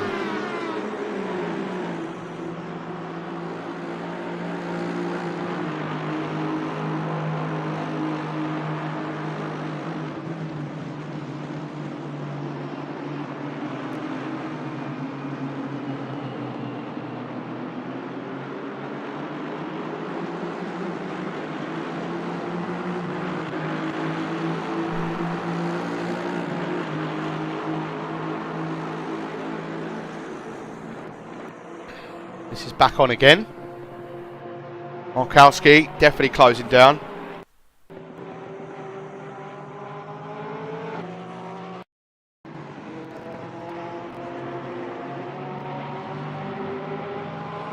Apologies for a couple of glitches there.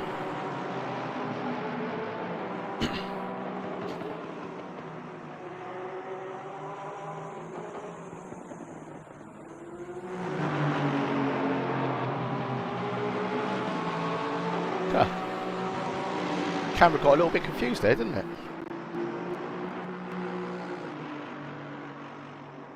Have to bear with PC tonight. It's doing something in the background to try and fix the other copy of the game, and it's just using its resources. So apologies for the next few minutes when the game is just being a little bit glitchy. the stream and so forth. Trying to get things operational.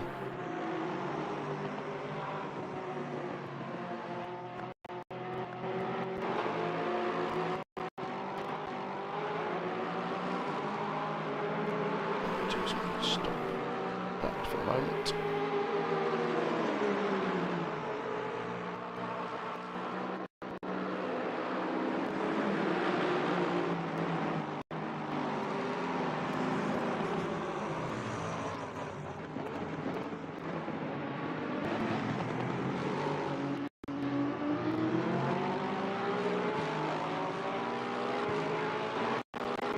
Yeah.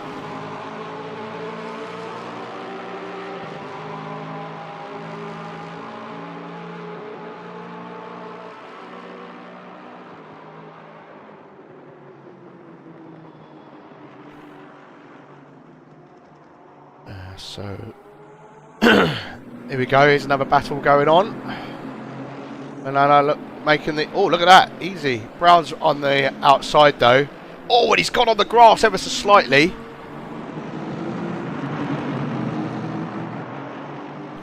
Let's see if we can see how that move happened.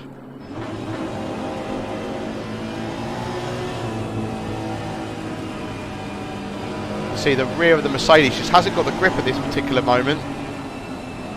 Allows him to go on the inside. It's a risky move. It worked. Then Brown flashed his lights. Don't think he was too happy with that. That's how it appeared anyway. That's normally when you flash, why you flash your lights. But oh, the Mercedes again in the background. Getting a little bit. He's obviously struggling. I don't see any damage on the car, but I do know the Mercedes likes to light up its rear wheels.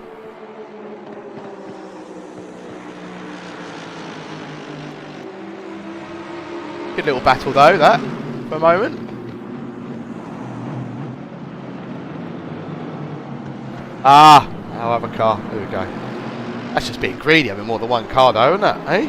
Why do you need two cars?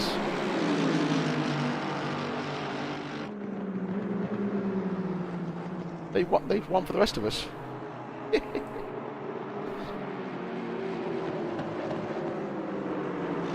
Okay, so just to tell you what's going on here, I am reinstalling Assetto Corsa on this PC, hence why it's starting to glitch.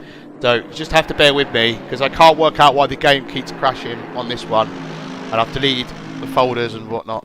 So yeah, it's great. Great stuff. Love it. I'm still kind of like unbelievable that you got a team with just two drivers. I mean, that's yeah. You have to make sure you do your nature pit stops. So apologies for the stream doing this, but I don't feel like I have any choice. I need to see if I can get it. If it doesn't work after this, I'm gonna cry. I think just stick with the one. But this is the Dapper Customs Pineapple Racing Club. He's not looking happy in that Mercedes, and Dan Terry is 1.7 seconds off. That is closing.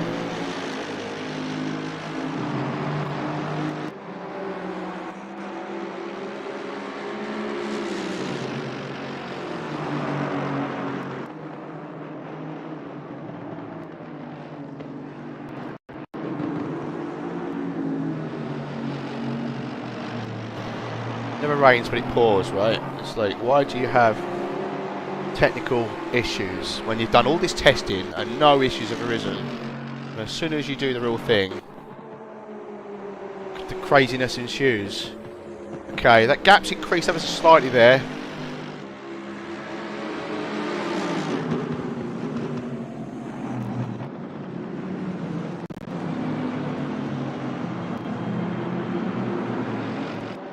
Mikulski on the back of Henley, that's still relatively close, we'll keep an eye on that. But everybody else,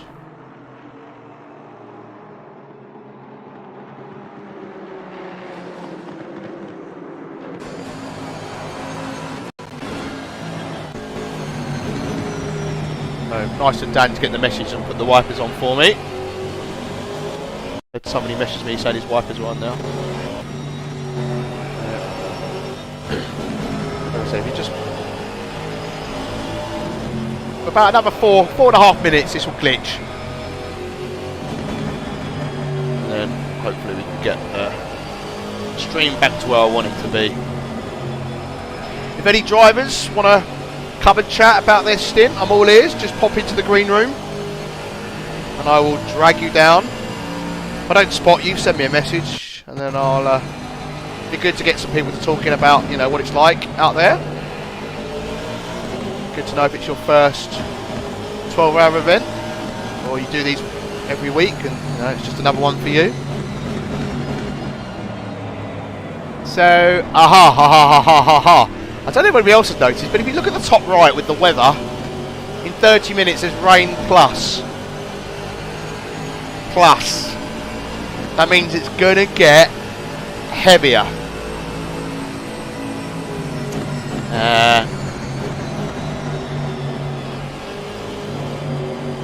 We might end up with a flooded track, everybody.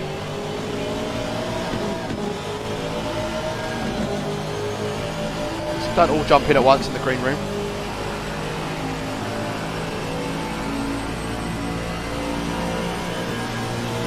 Yeah, more rain to come. Yeah, just about another 3 minutes until the game's going to be re-downloaded, so it's going to glitch a little bit for the moment. It's lucky that I've got another PC really, which can take over the stream while I'll just wait. You know, when I'm at work, you know, we talk about business continuity. This is exactly what this is. This is a VC scenario. I'm running it, being able to operate. So this gap's come down 1.4 now.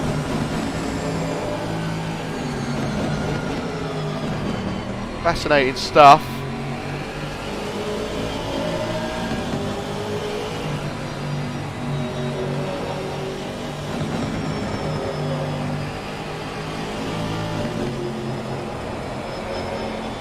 Another typo, Jack. Another typo.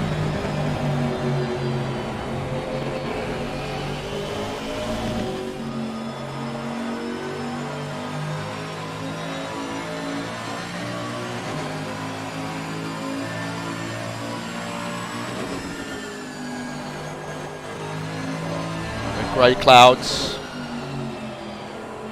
Oh, look at that. Brown goes a little bit wide there onto the grass.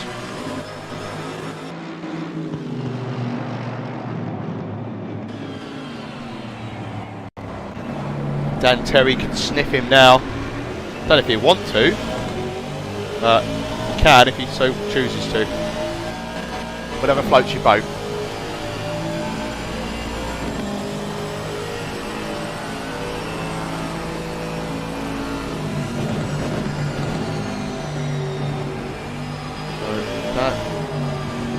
Dan's able to take a tighter line. I can see the Mercedes is touching his brakes quite regularly.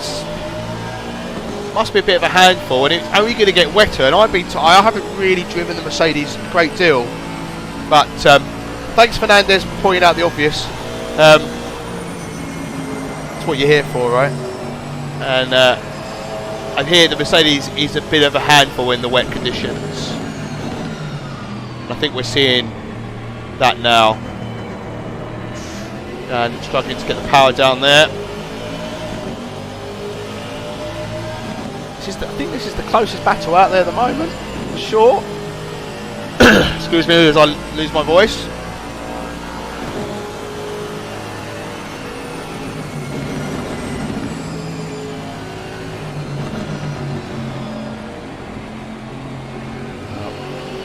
Continue to ride on board with Dan Terry fighting for position P6.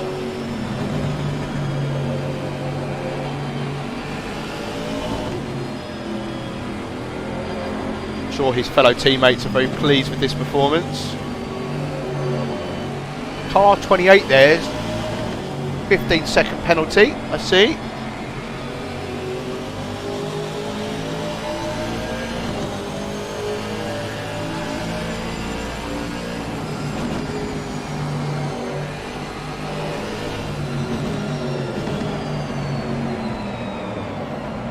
Oh no! Oh, Dan!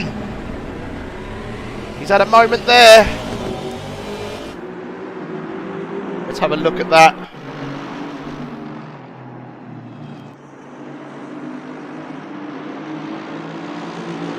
Understand. So we're riding on board. We didn't. I was doing multiple things. Didn't quite see what occurred there. He runs a little wide there. Not too bad actually. Oh, the rear end comes round to say hello. But the best thing about that is he keeps it out of the wall. That's the best thing about that.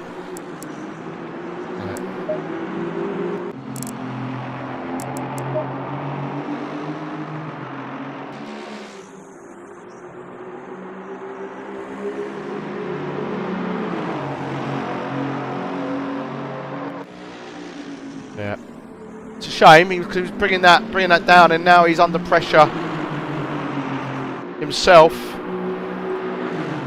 After that, from my back marker actually, it's not Mikowski at all. There we go. That's car. What is that? Why am I struggling to read the number? Do I need to go to the opticians? Ain't wrong with me, I'm telling you.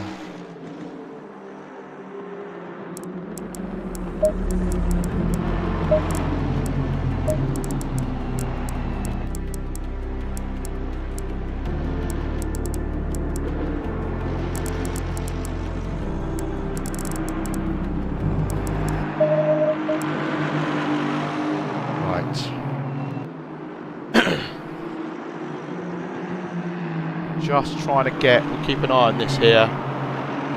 Dan's kind of, oh, we've got, just trying to do multiple things at the moment, which,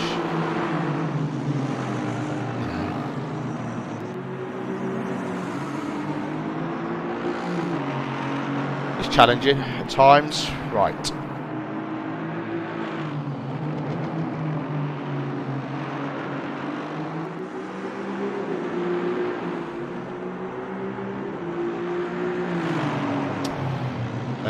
Yeah, just bear with me on that a second. I'm just trying to.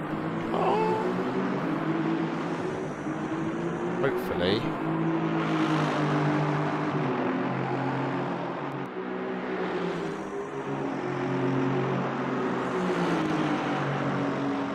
Doki.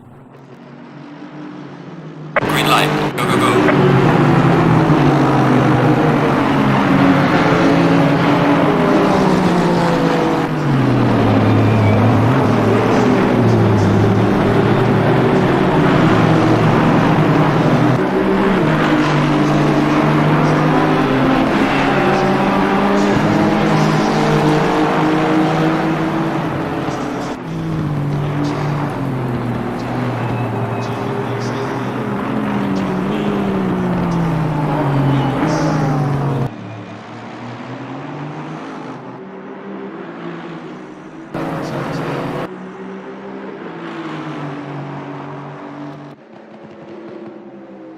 That's one after. Right. So I'm just trying to get things back. Oh, it's not much fun. Okay, right. So I can see there is a battle. This one a little bit.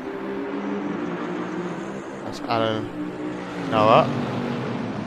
Currently in the car.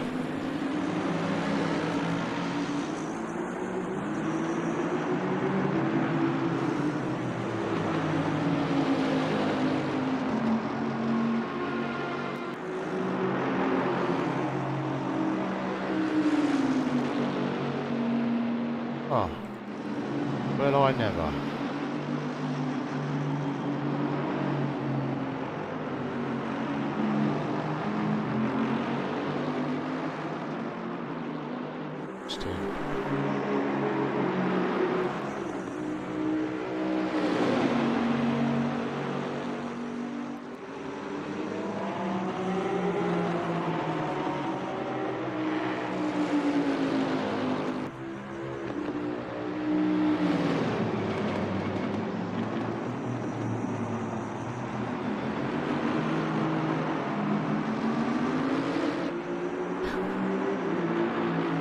Turn.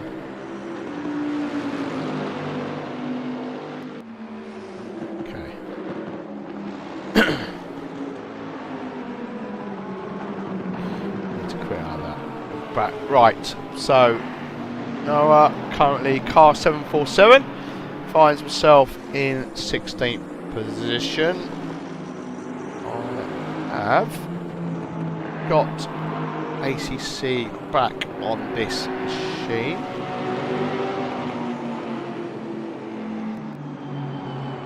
I'm going to work out whether... Yeah, there's the audio for it. Good stuff. That works. Excellent.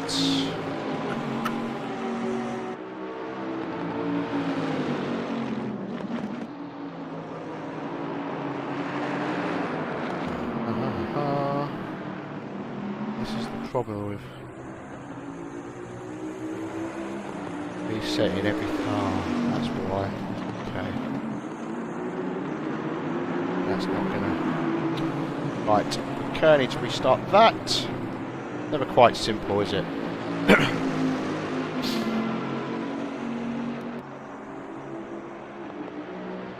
Somebody let me know why car 28 got a penalty. Oh, actually, I might be able to look at it. Let's see if this works.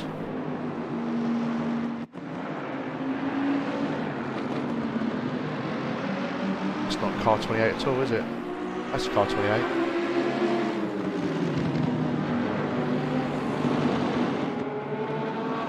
There's contact at some point. This might be why. Oh, there we go. Yep, that'll get you a penalty.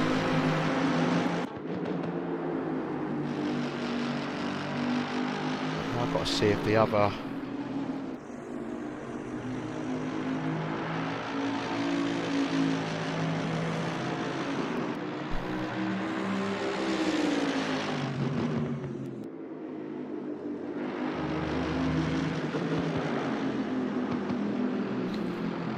Okay, I'm going to take a very quick break, so I'm just having a technical issue here, so I just need to concentrate on what is going on. I will take up your offer of joining me in the green room, but not just yet.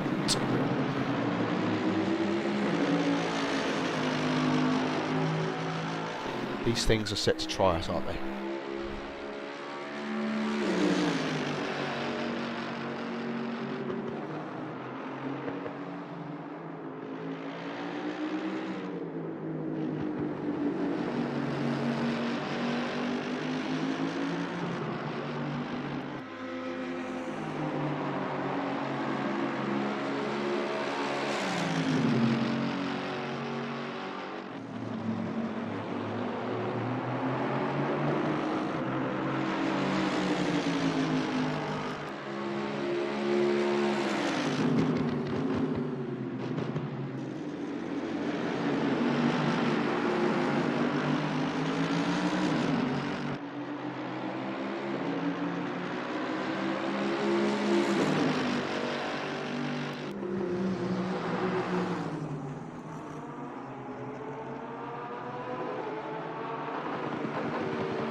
Oh, if I used the right graphics there. Anyway. My mind's telling me no. But my body's telling me yeah. Okay, so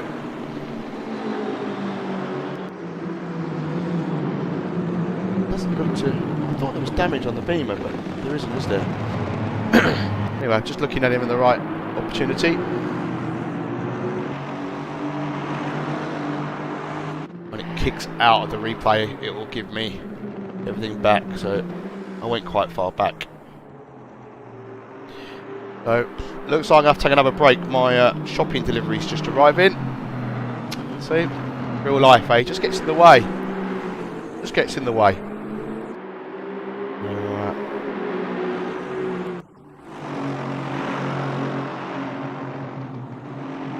Kevin Butts, car 29, currently leading the way. With Hughes in car number 7, back in the car. 6.8 seconds back from there. I will leave you with this for the moment while I'll go and take my shopping, and then we'll go through all the way until when I have lunch. So, be back in a few minutes. Won't be long.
Right, I am back.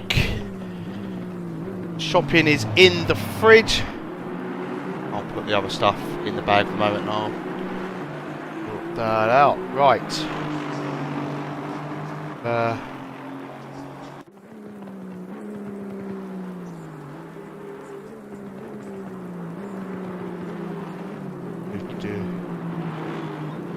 Yes.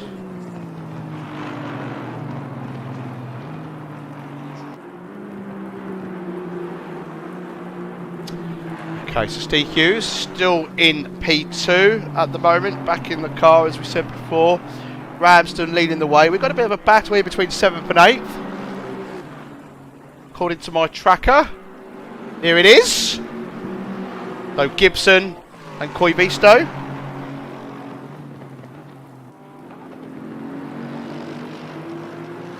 Yeah, so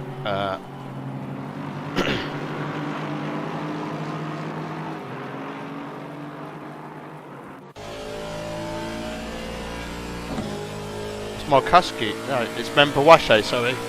Getting the driver names wrong. Great stuff, Paul. Well done.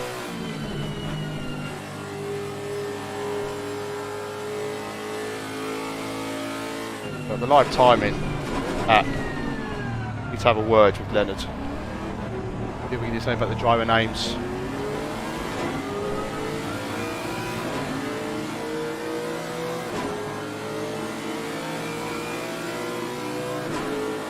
So far the game hasn't crashed on me, so the reinstall has done the trick. Strange little thing, PC sometimes. I'll never understand it, honestly. I was having a weird issue with sound the other day where Discord was being picked up by my mic feed. And I had to reinstall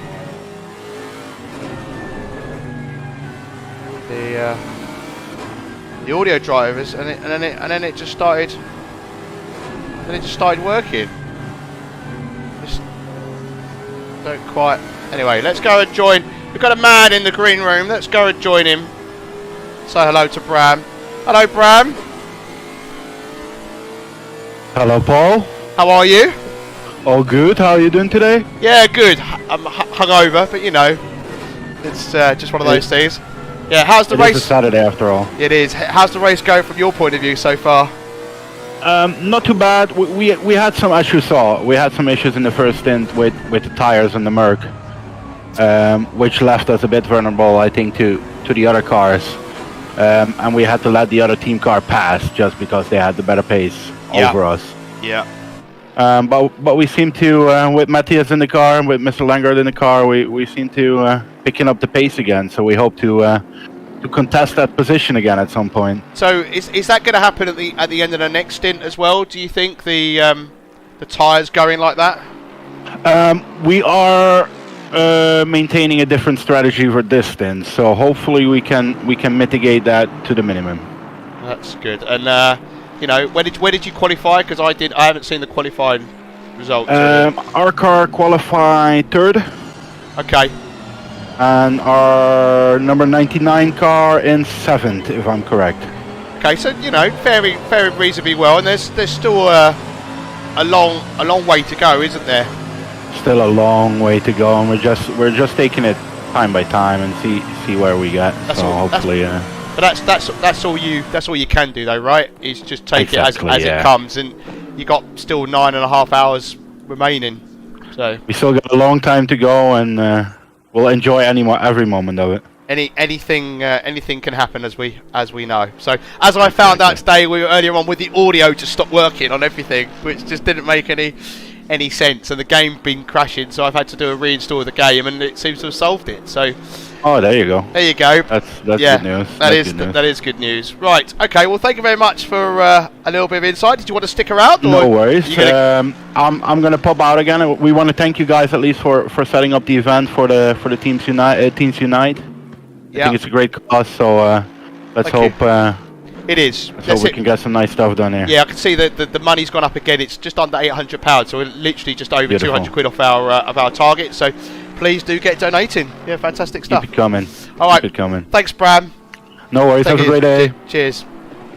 So Bram there, just join us, give us a bit of an update on his 2 cars as we look at one of those now, which is car 66, and I can see that the battle that we were looking at earlier on is still ongoing. The battle for 7th and 8th. You look at that, we're on board on the rear wing of Makowski, and we're riding on board with Gibson in the Aston. Makowski just ahead. Bawashi just ahead, sorry. I'm looking at the wrong names again. So Gibson and Bawashi. Cars 26 and 789. So Aston versus Lexus. Up ahead, I think they've got a back marker as well with a Porsche there. And I think that's car 911. As Gibson has a look down the... I think the Lexus has got quite a bit of grunt, so he's slotted right behind. Is he going to make a dive into... He's flashing his lights. No, the Lexus just got too much for the Aston there.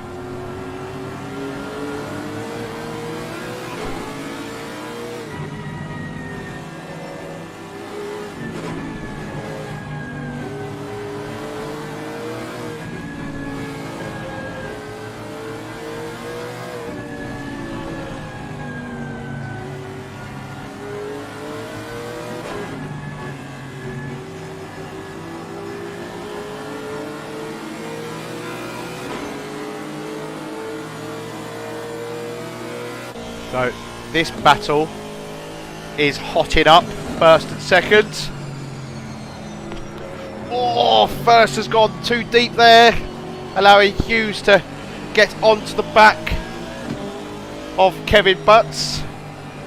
The Pacemakers Racing, great name.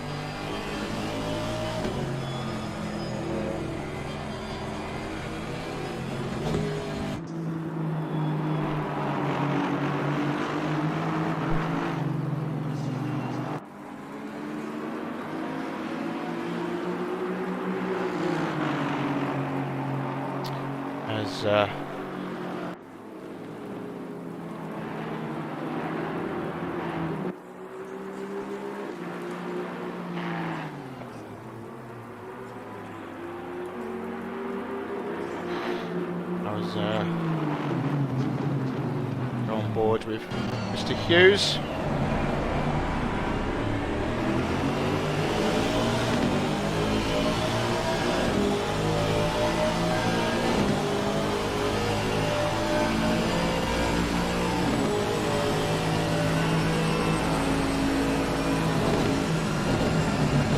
Sticking nicely with him, but there's a car get out of the way there. I think that might be Carl McGuigan. I don't know if she's in the car at the moment, but it looks like her kind of livery choice. I don't think we're giving... I don't know who's in the car right now, but yeah, Steve Hughes into the infamous corner at Suzuka.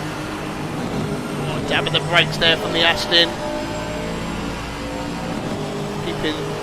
Making that Aston very, very wide. Aston to Aston. Aston to Aston, not Aston to Aston. It's Aston. Aston Martin, it's not Aston. Come on, Paul. Down the back straight. Start, finish straight even. Hughes into the slipstream. Looking to go alongside. Into the first corner. Oh, make the... Butts goes deep. Is there going to be contact? No, they've managed to avoid it. They've managed to avoid it. Hughes has got the inside line now. Butts has got the outside line. He's not. Oh. Woo, woo, woo. Great bit of battling there. Absolutely fantastic stuff. Giving each other room. I'll be honest. I thought Butts had lost it into the first corner, but Hughes is sticking himself out there. He seems to be finding grip. Just thinks like he's got more confidence in the car right now, but you're not going to make it there, I don't think. Oh, Butts hits the curb, goes bouncing out wide. Hughes takes the apex, definitely gets that corner better, carrying the momentum, and in the background I can see on the other screen that the Ferrari that we saw earlier on has went a little bit wide there. Work out which car that is, but this is an immense battle between the two Astons leading the way. Great Tricks is in the AMG now, car 52, and that's 23 seconds, nearly 24 seconds back from these guys. But it's really some fantastic stuff.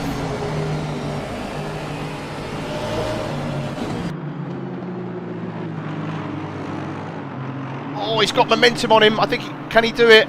There's a back marker in the way as well. He's on the slipstream.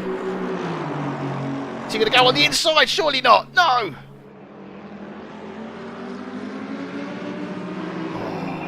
In these tricky conditions, you do worry that this is going to end just one way as they come into towards the chicane. Hughes taking a lot more curb there.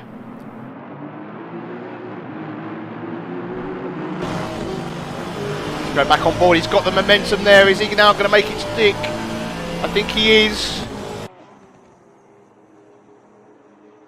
He is going to make it. Yeah, there we go. And he's got pole position. Let's look at the audio levels there. One's definitely a lot louder, but I was on board with the other one, so that might explain it. Let's just check.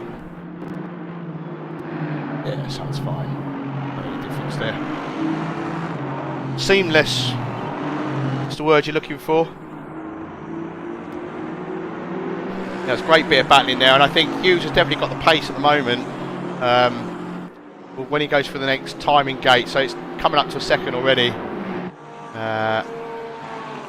Like I say, Paul Greatrix is approximately 21 seconds behind Ramsden, who, well, not Ramsden, sorry, Butts. See, that's the thing, the live timing app that I'm using is not updating the player names when they swap drivers, so I don't know if that's something that can be fixed, but yeah. I don't know if you're listening. Okay, another battle going. Oh, there's a spinner. That's car 74 or 747 even. Yeah, 747. Have a look. See what happened there.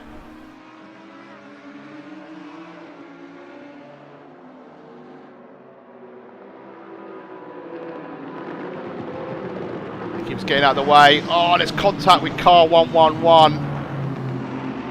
So I think he was trying to get out of the way of these getting blue flagged. And that is unfortunate.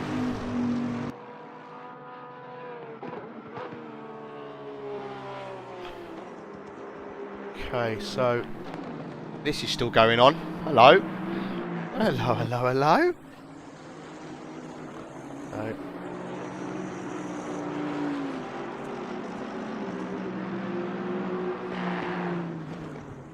Oh, it's Coivisto. Is it Coivisto? Yeah, Coivisto and Gibson.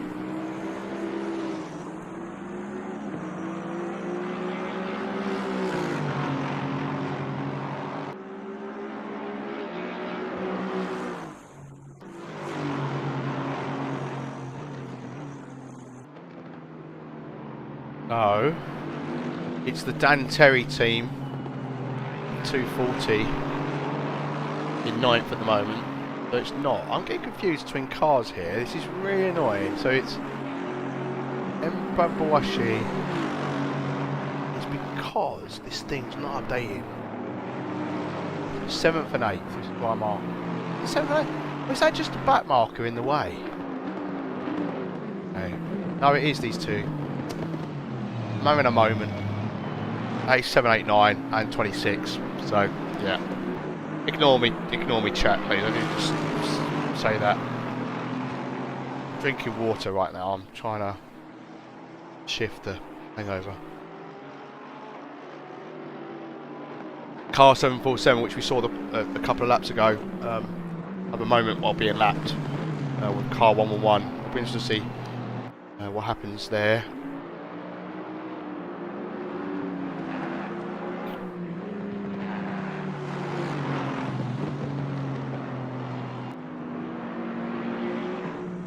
This is the closest battle out on track at the moment.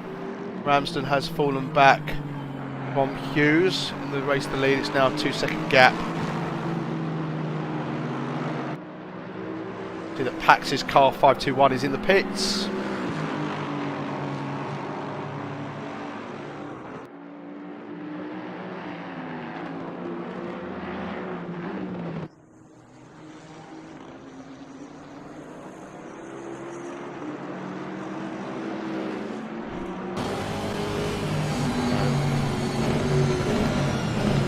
Aston Martin versus Lexus still. And the Aston is definitely good on the brakes. It is a good stable platform to race with. It's just a solid all-rounder really. I think it doesn't really excel in one thing for me.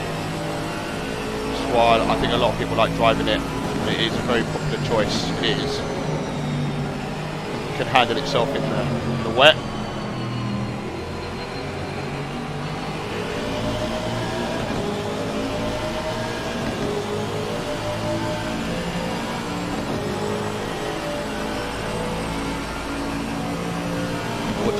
Gibson. Just show a bit of patience. Sometimes it's just letting the other driver know that you're there. Like I say, that marker's just up ahead. Could have a part to play. Might meet them in the wrong place. But Gibson is right on the heels of Mbabawashi. Haven't quite caught the back marker yet, but they are going to catch it through this section. It's a bit awkward. This could be interesting.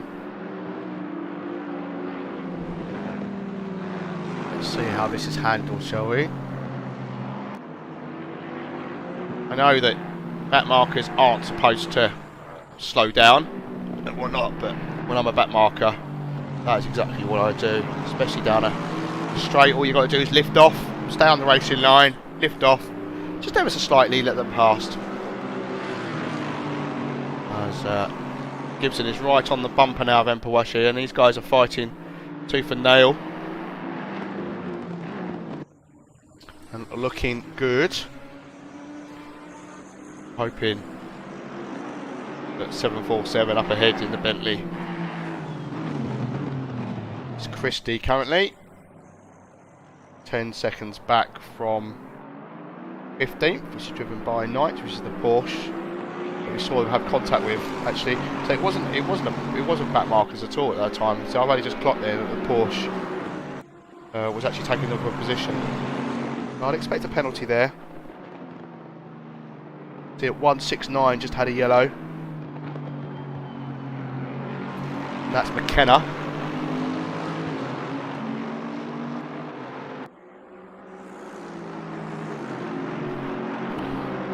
Look and see what happened there for McKenna. Whilst we keep a look at the live action.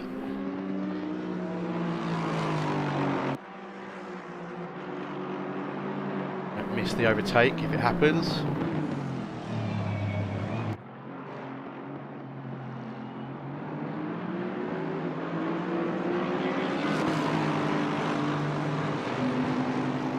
Right, I think I've gone way far too bad. It's hard to know sometimes where to go when you click it for a replay. Oh, there we go. Yeah, it just runs a little bit wide on the grass. Comes to a stand on the sand.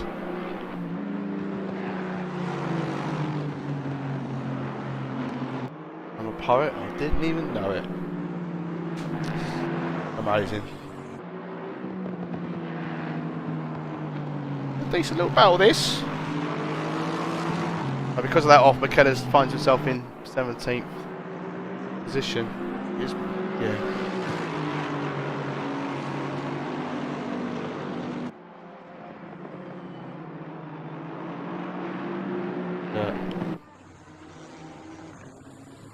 just been lapped by Paul Greatrix in a bin motorsport.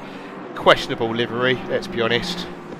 I mean, look at the state of this thing. What are you doing? You know, solid performance. They are 16 seconds back from Butts. Still a long way to go. I'm going to keep saying that. Still a long way to go. 9 hours and 21 minutes. You've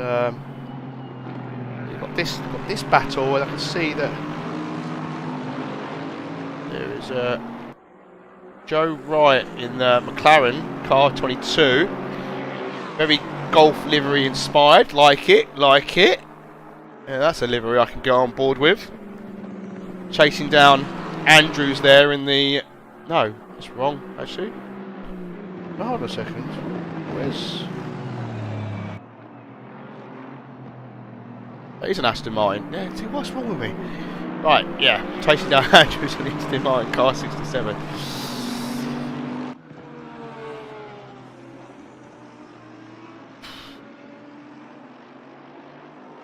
Anybody else watch the football last night? England, Scotland. Oh, not great. Expecting 3 points there. Hey ho.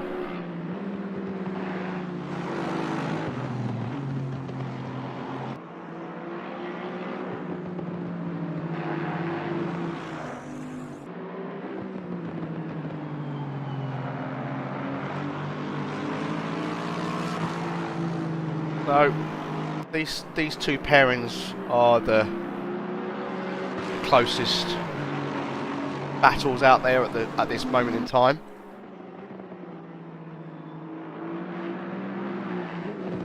And I tell you what's really good is we haven't really, we haven't seen it on stream, and it might have happened during the race, but we haven't seen any really, erratic driving. I'd say it's been pretty good. I mean, obviously mistakes are going to happen. This is tricky conditions. It happens to the best of us.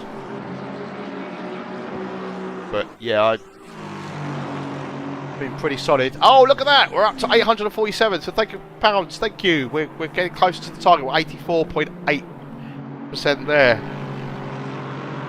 No, fantastic stuff. Thank you, guys.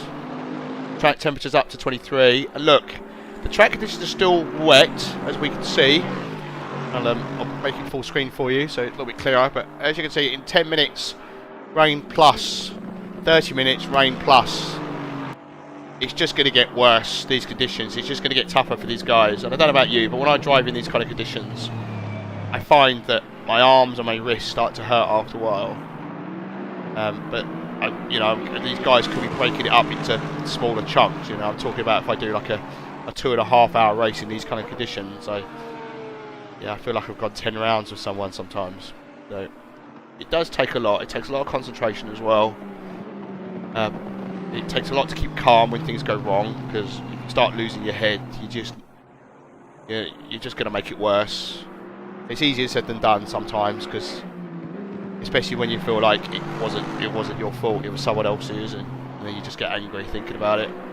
So try to put it to one side and crack it. And I'm sure that those that are in their team chats, voice audio chats, we'll do that. We'll coach each other. Forget about it, move on, crack on. There's still a long way to go. Don't let it ruin your race.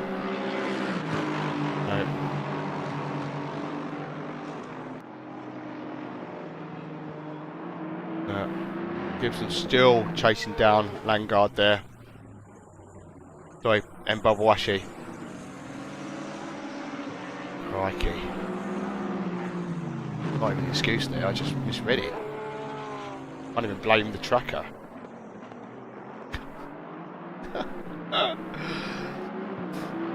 Okay, the wind's picked up ever so slightly as well, 5 kilometers an hour. It was 3 earlier on, and it's...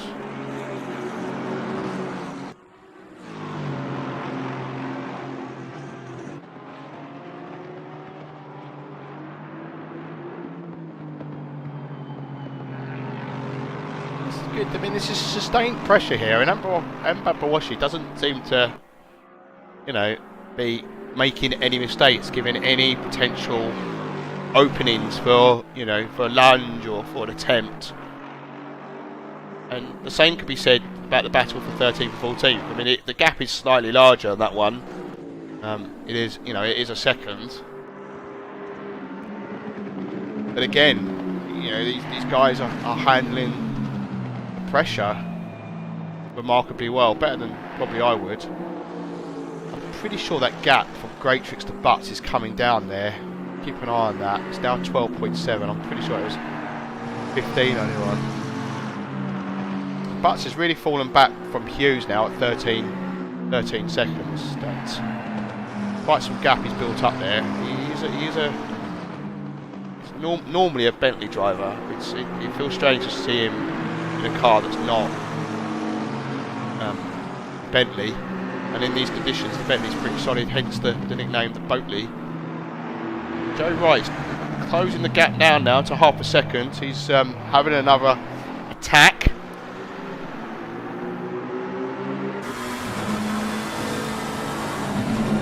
Go on board. Oh, the Aston's gone deep. That's opened up the window of opportunity. Takes the inside line in the McLaren, but the Aston just seems to get a better drive there. Oh, he's gone out wide. Oh, you've got to be careful there. That is the problem if you dip your toe into the wetness. The wetness? The wetness. I tell you what, this stream is full of some great things for me today. The car then just drags out even wider, and you're on the grass. He's lost the momentum there, so the momentum that you're going to have anyway tends to do that around there. But if you, especially even more so in the wet, so that battle there has kind of died a bit. But we've got Gibson still behind Mbambawashi.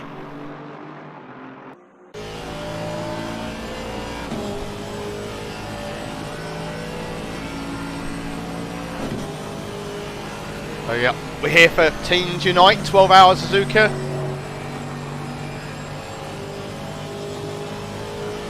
Realised I never played any adverts at the start of the stream, but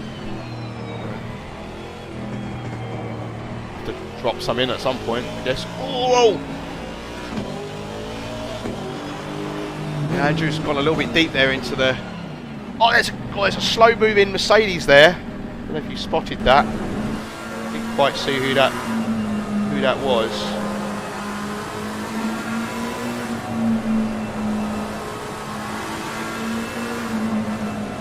There have been a few. Gibson's in the pits now. That's the end of that battle.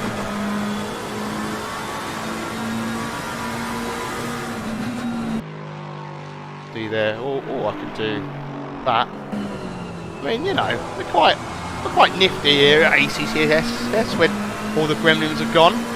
But uninstall, reinstall has done the trick. No idea why it decided to keep crashing on me though. Never so strange, never had that before. It's not like I've done anything.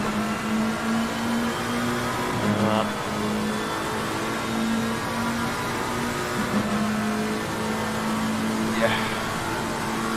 On board. And there's the out.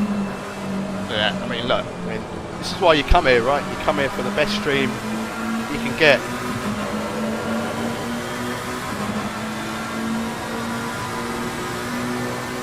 Thanks, King Bun. Mihal. Is that Mihal? Mihal, you're going to come and join me at some point, fella? You know you want to.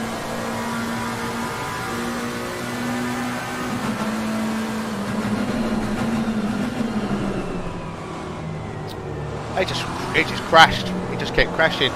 But luckily I've got the other PC, so I just went to that feed while I reinstalled the game. You know, the wonders of having fast internet, I'm able to do that pretty quickly. But it then did start glitching the stream because it was installing. Didn't like it very much. It was only for 5 minutes. That's how long it takes me to download 13 gig. Beautiful.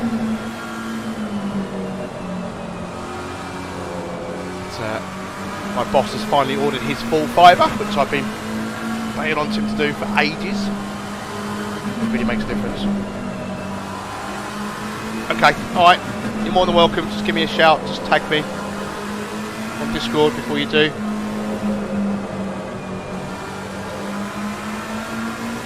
Okay, nice little battle this.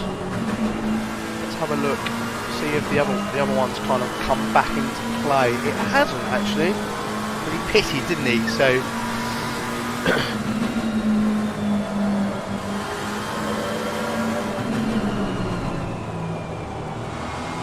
these guys are close together.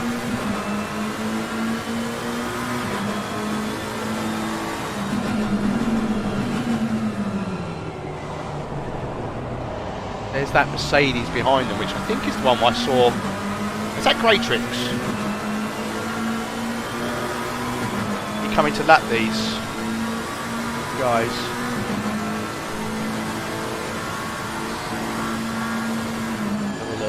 No, it's not. That's he's got the terrible looking Mercedes.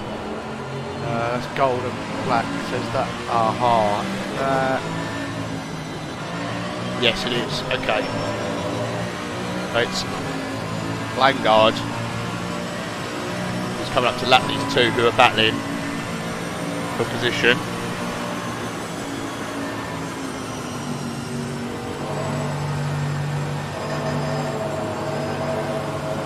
Currently in P6. This is where it gets interesting because you're battling up ahead.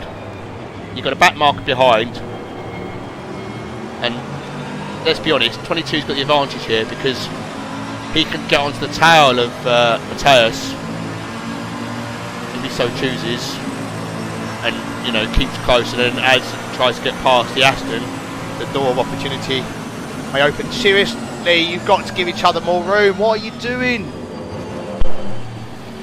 Yeah, that's avoidable for the McLaren.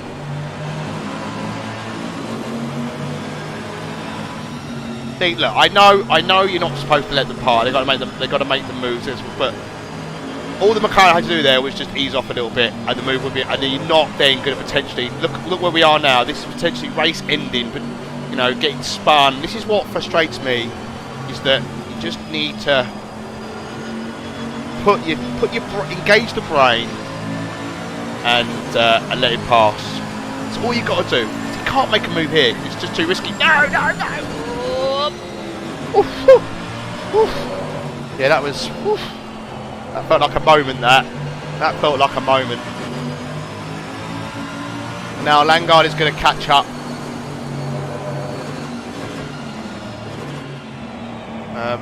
With which screen? I'm getting rid of you.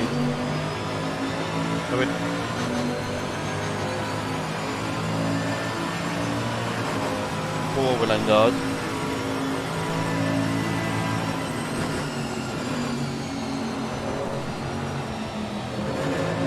Andrews now has had a bit of a respite because Wright has had fallen back because of Lingard.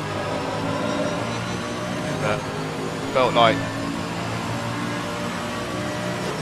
car 22 didn't do themselves any favours there whatsoever.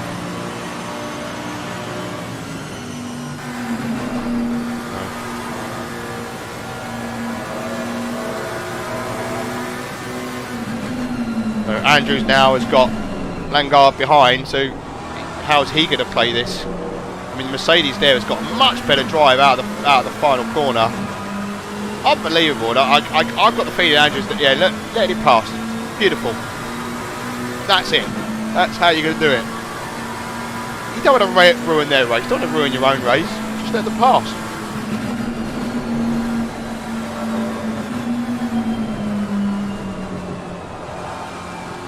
There's echo on the audio.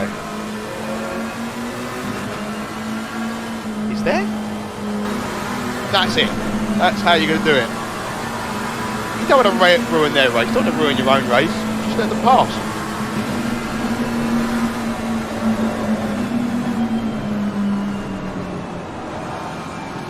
There's echo on the audio. Is there? That's it. That's how you're going to do it. You don't want to ruin their race. You don't want to ruin your own race. Just let them pass.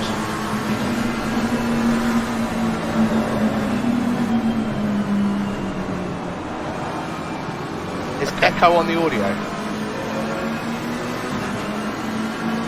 Is there? Who, me? Me, That's how you're going to do it. You don't want to ruin their race. Your own race. Just let them pass.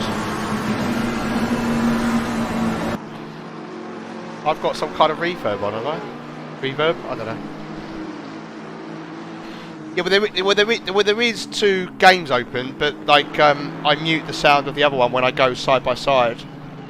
So, is there any echo now? It's got the one.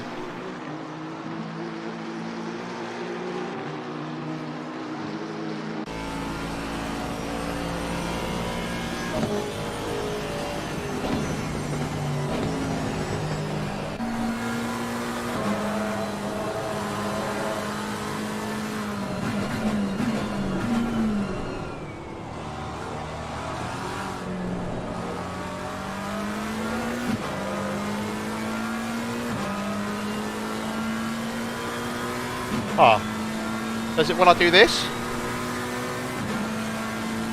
Does that sound okay?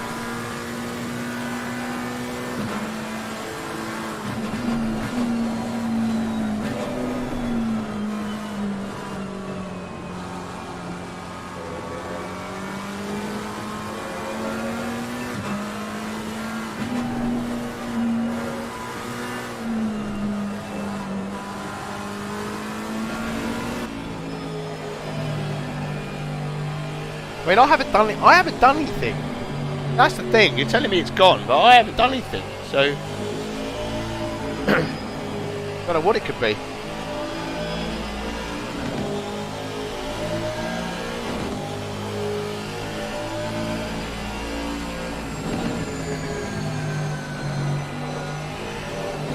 I love a spoiler shot.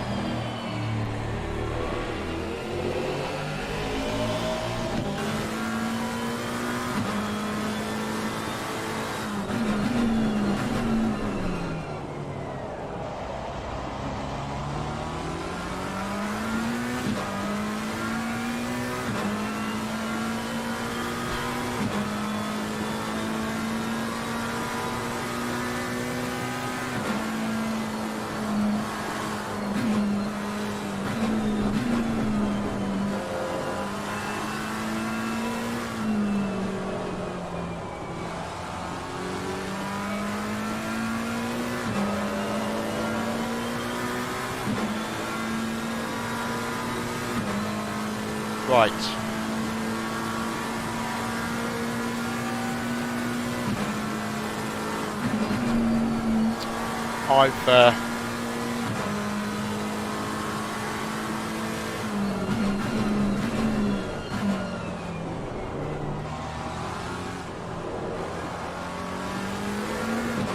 So I've got to pee, so I'll be right back.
that bit of contact there, it's all got a bit messy, hasn't it? There.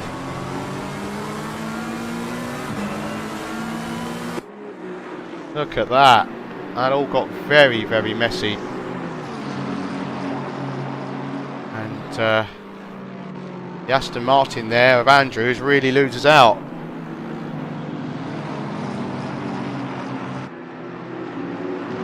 Let's go and have a look at that.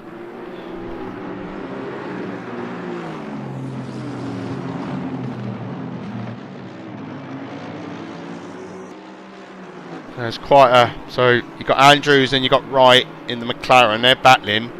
You've got car 53, who is being lapped by the looks of it. Oh, clips the grass. The Bentley then goes off. Bentley comes back on, then goes... Basically goes wide, comes out, and then the two... Oh my God. Just... Yeah. Yeah. The Bentley kind of caused that, I feel, but yeah.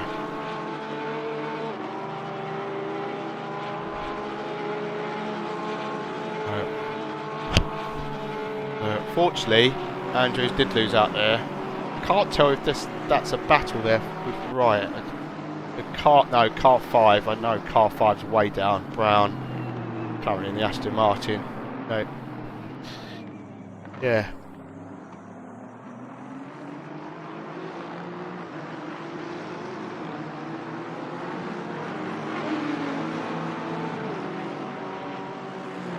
Andrews coming under a bit of pressure now from car 111, which is currently driven by Knight.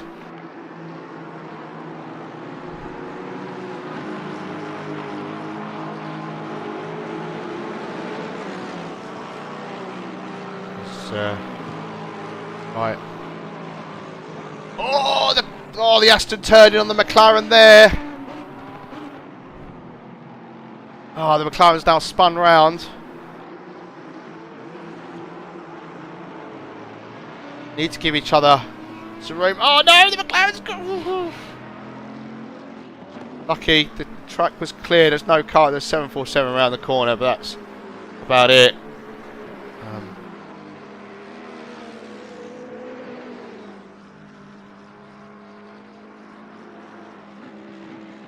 But yeah, it got a little bit messy, didn't it? Oh, I haven't gone back far enough. I was going to do a replay of that, but messed that up. Yeah. So we're at 85.8% now of our target. Thank you for those that have donated today and over the previous few weeks for Teams Unite. This is the ACCSS Teams Unite 12 Hours Suzuka. It would have been good if I introed it like that when I started the stream, but to be honest, my brain was hardly functioning at that point. So I've definitely woken up as things have gone on. But yeah.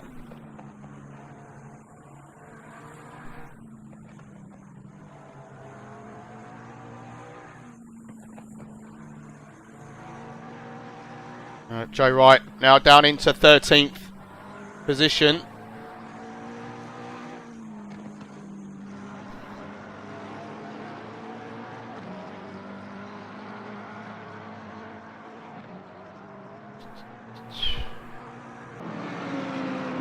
Okay, there's a bit of a battle going on here.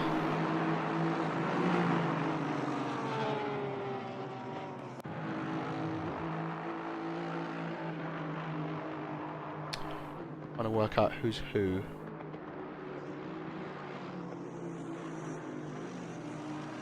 The car 67, which is currently driven by Andrews, battling past this Aston here.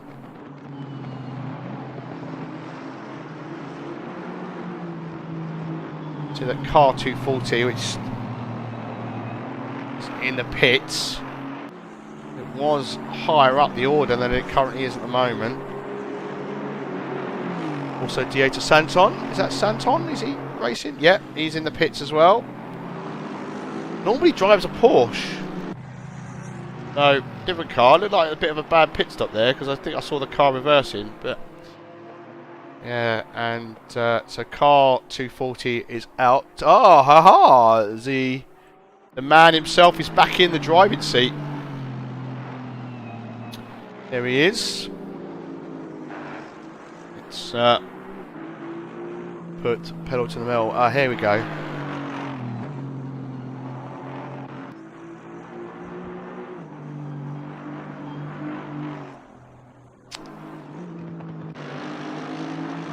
So, the battle which I predicted would happen is coming to fruition here.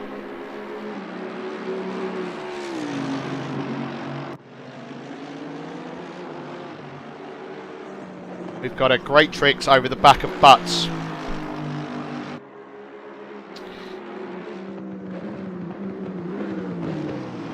I mean, that gap at one point was 15 seconds.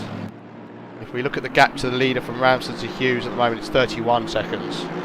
Ah, Great Tricks pits. Interesting. That gives Ramsden a bit of breathing room. Is this going to be an undercut? Will Ramsden come in next time round? Or, sorry, Butts even? Crikey. That's going to keep happening because, like I say, the live timing app I'm using isn't updating its names.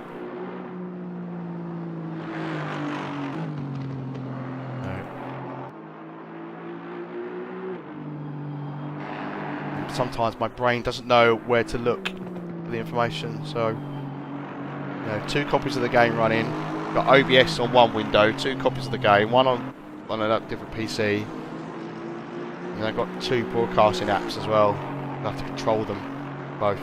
So then you've got the stream data OBS. There's a lot going on here. There is a lot going on here, and my little brain can't cope sometimes. Car 27 and car. Yeah, we saw Gracious go in. Car 27's in the pits as well now. What do you do if you're car 29? Do you come in now? I don't know when they last went in, to be honest, so that would help if I had that information.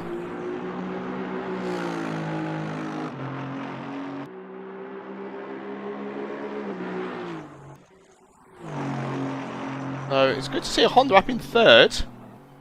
Just trying to ease past the back marker, which is 521 at the moment. So that's Jerry Lipponen, car 99 in the Honda. It's definitely a steady drive. I mean, 49 seconds behind Butts, who's currently in 2nd. You take it. That Mercedes 521's got out of the way nicely there. That's what we like to see. Oh, Butts has gone deep into the chicane. And he stays out. Stays out. Fascinating.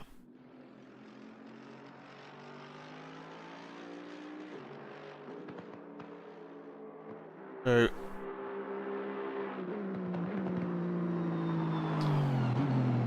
Winter is now in the car, taken over from Great Tricks as car 52, and finds himself in 5th position.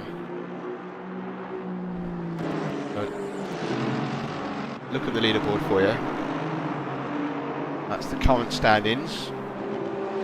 Up to 24 anyway, because the game doesn't let you go down any further.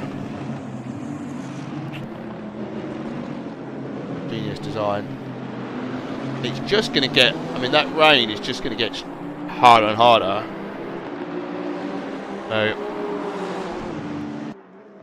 I am.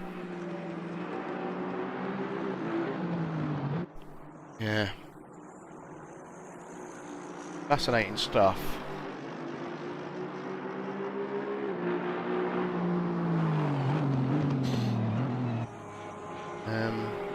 Everyone's pretty spread out at the moment. You've got like gaps of like 6.8, 9s, to 3s, like Dan Terry. Car 240 is 3 seconds back from Wilden. Car 27 after they've done their pit stop. You've got Christie, who's around about 9 seconds behind Andrews in 12 and 13th. And Christie's just now gone into the pits. That's car 747. Oh, we've got Everson here. That's probably. Is it Everson? Oh yeah, he's off the. Off, no, that's someone else off the track. 720, I think that is. Goes off the track. So, Nordemer, Kevin, let's find out. We can find out what happened there. It helps if I use the right broadcasting app. Luckily, you can't see the mistakes that I'm making. Oh, it just goes off. I think just to... Is he being lapped, perhaps, and just avoiding... You don't have to be that drastic, because it kind of really ruins your momentum. And the likelihood is you can spin on that grass, especially in these conditions. No, yeah, not something that I would recommend doing. Currently in 25th position.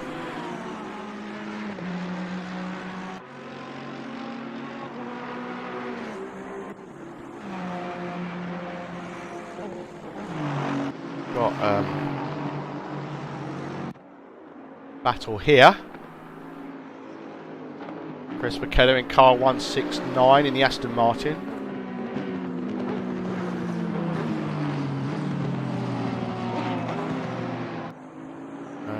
Hold on, we want... Yeah. No. Close to McLaren, which is now being driven by Andy Behan.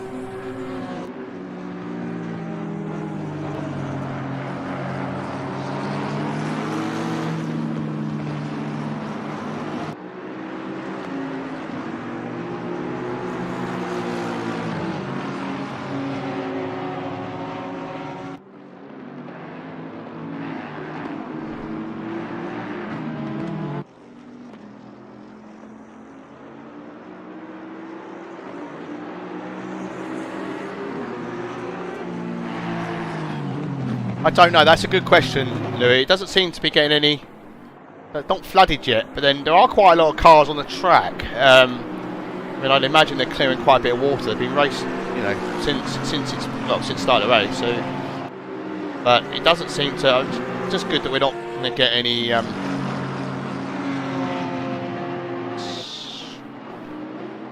just trying to... Got that, and then we got... 11 behind, followed by 75. They're not battling. That's Roundtree and I'm not even going to pronounce that name. I'm really sorry, but I'm going to make myself sound like an idiot. I do that anyway. Oh, it's nearly lunchtime. Let me know what you're having for lunch, guys. Don't know why I went on Australian there, but I did. G'day. I think I'm delirious. Yeah, good little battle this.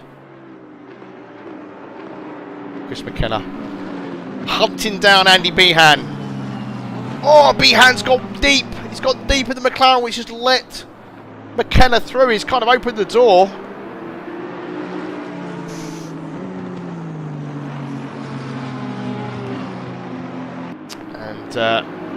Just being told there in chat that his stint is ending in 2 minutes. Better hurry up and get that car in the pits.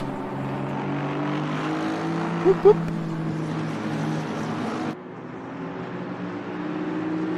Oh, he's taking a bit of a route there.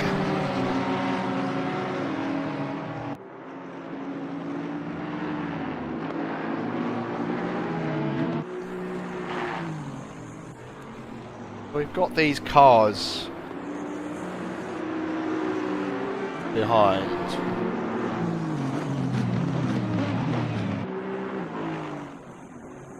These guys are behind them. We've got the Porsche 911.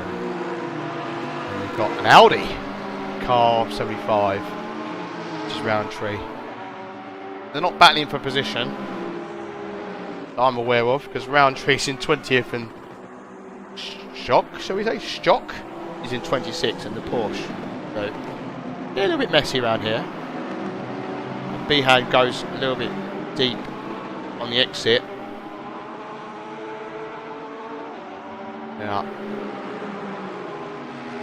Track temperature 23. He's going to try and unlap himself, I think, but this is the risky thing. Is like if the car behind you's lapped and they're faster than you, just let them past.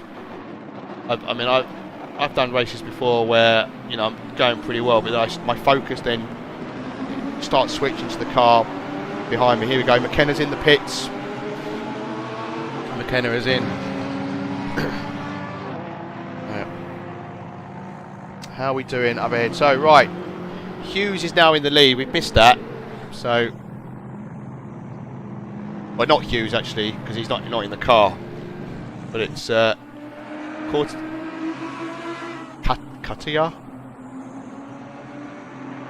No, they've got past car 29, who's now in the pits, and driver change. Batholt is now in the car. So you've got top three: Courtier, Batholt, and Winter. I see that the Honda that was up in third is also now in the pits, car 99. So Lipponen was in the car and will be coming out of the car. One of his team members.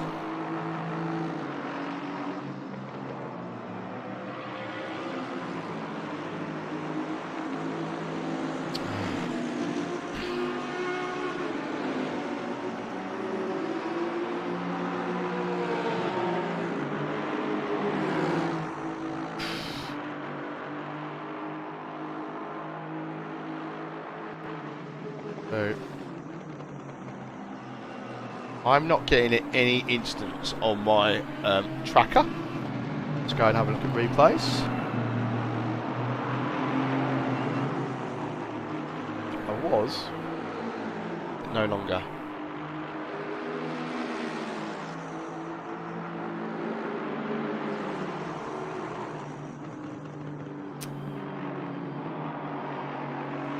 Bit of damage on the 911 Porsche here.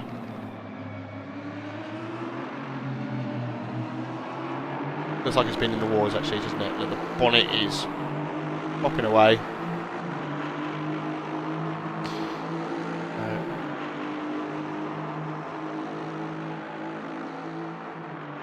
And staying out, not feeling it worthy to go in for repairs.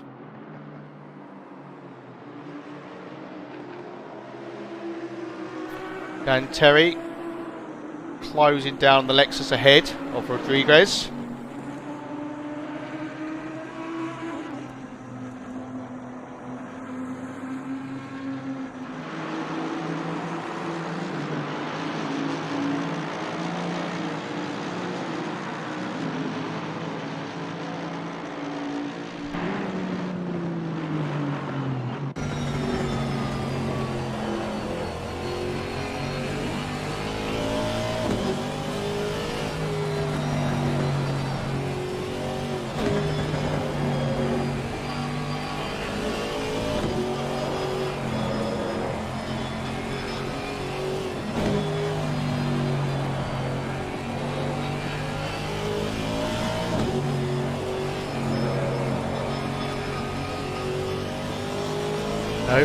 Got Terry, Norberg, Horio and Koivisto in this Aston Martin 240. Running the ACCSS colours. Oh, that was a bit leery. That's where we saw Dan spin earlier on.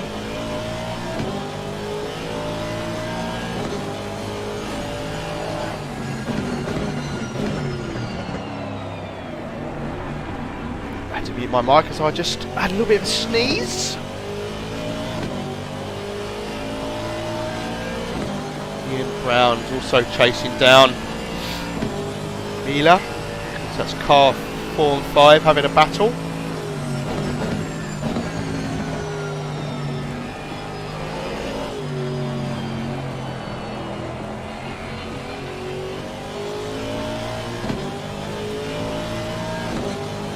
Let's have a look at that.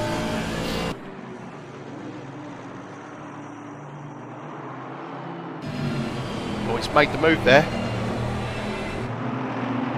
Did make that stick.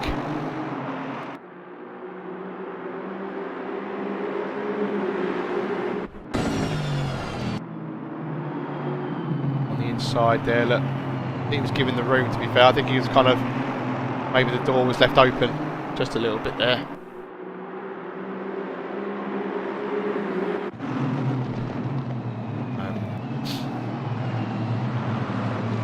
Good stuff. Ian Brown racing for Nick's boys up into 20th position.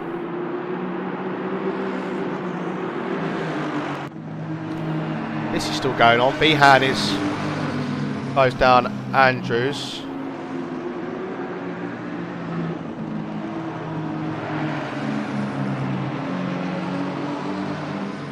Sorry, Mantone even. He's in the car now. It's the thing. Like time, it's just not updated.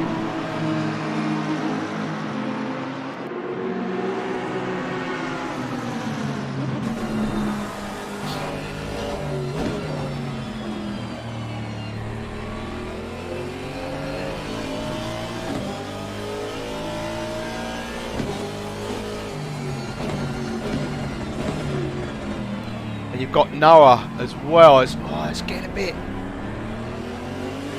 something.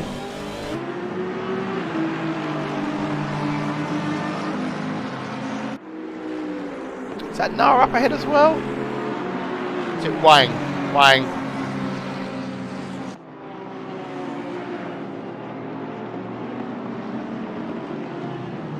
We're looking at Mantone in car 67, currently in 14th position. Wang's 3.4 seconds ahead of this battle. Then you've got Behan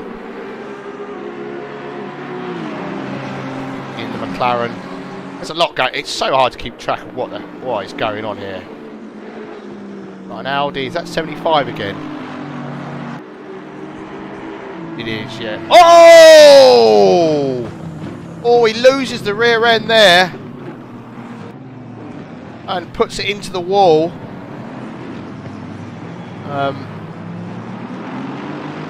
What do you do now? Do you, yeah, keep going.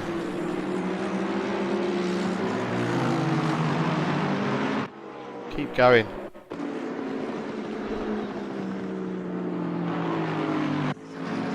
Oh, look, he just... Oh, yeah, look, he ran out onto the curb. And I think I said that earlier on in commentary. The risk you take there is you're touching something very slippery.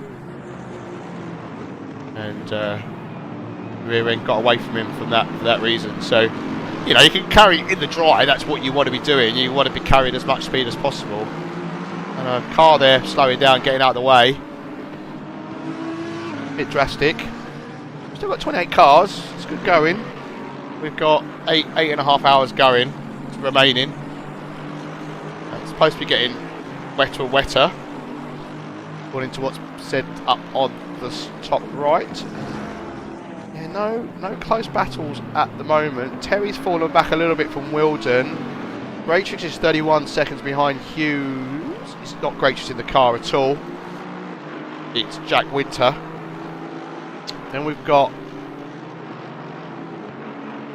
Batholt, and then Alec Metz, or Ali Metz, I don't know if you pronounce the K and that. He's 6 seconds back from third. And he's 7 seconds back. So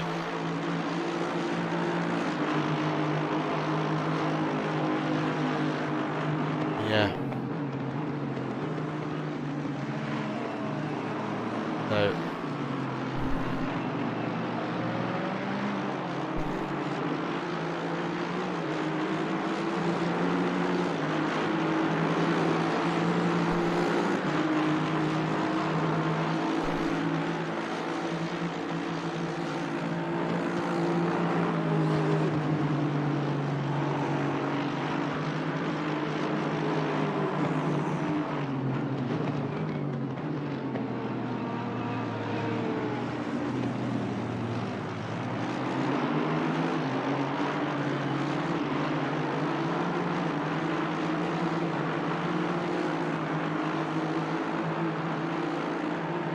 keep an eye on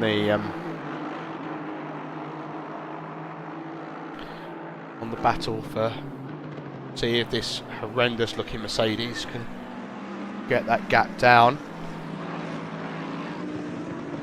Just slow moving Audi up ahead, getting off the racing line. Oh, get to bed! What are you doing? Oh! 75 again.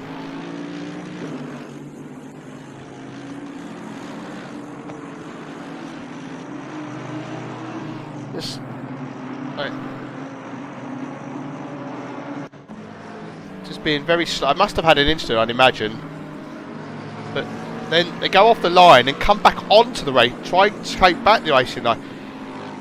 Collection there, and then you've got the other Aston Martin has to get round them as well.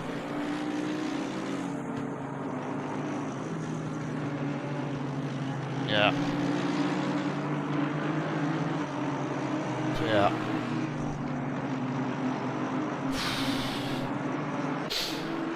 Oh, is that 747 again? I like 747.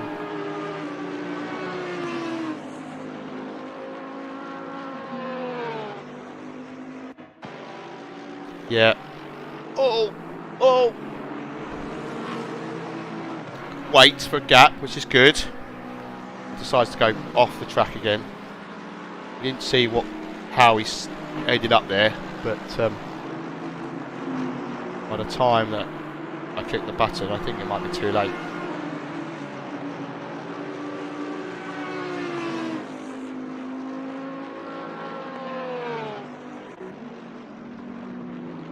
Let's try it, shall we? Oh, yeah, too late. As I suspected.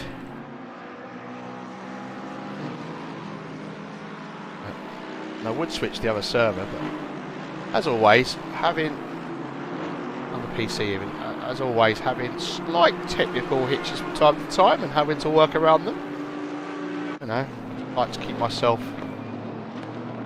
tip-top condition, so to speak.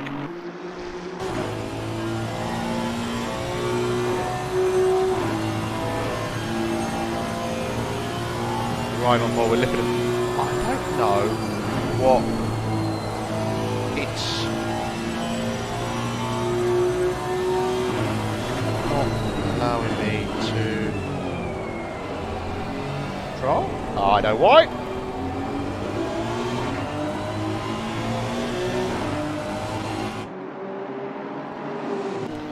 You know, this multitasking malarkey isn't easy.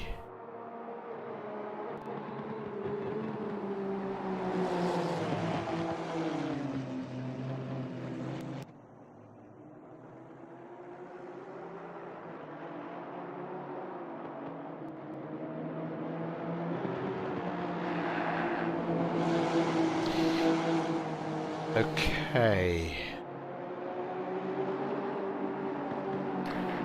No. It's going to keep getting wetter by the looks of it.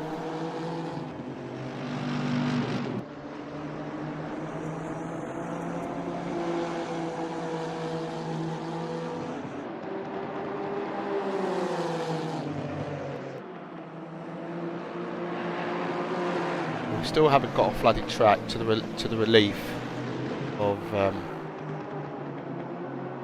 everybody else who's on track right now. It's a good performance on this Honda. I mean, I know they're 33 seconds back from fourth, but you know, doing the Honda justice. Good to see a BMW in night. What's not nice to see is the colour they've chosen. I mean, questionable taste. I think that's fair to say.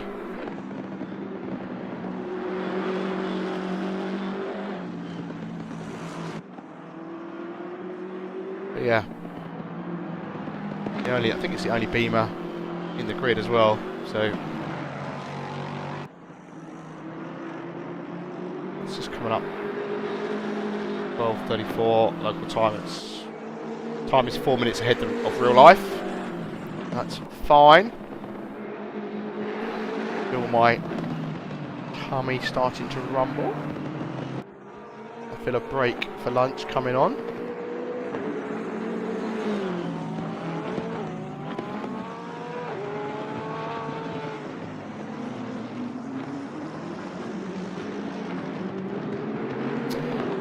just reading. I've only just seen it, but about an hour ago, car 688, which is Blue Cow Racing, the Nissan, one of their drivers got disconnected during the driver's change, so the whole team had to leave the server and get back on again. And they lost approximately 2 minutes of time there, but you know that could happen to anybody at any particular moment. So as I keep saying, there's a long time to go. You know, so they jump back in and they can continue.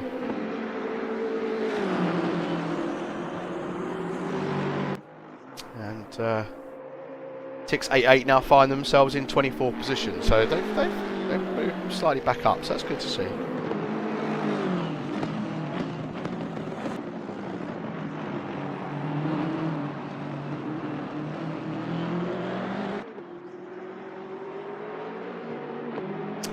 And there's also an update from car 38. Apparently they had some issues early on with regards to a cable for the peripherals for one of the drivers.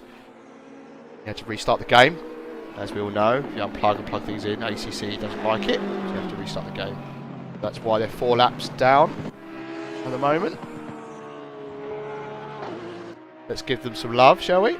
Christian Riepel is currently in the hot seat there in the Audi.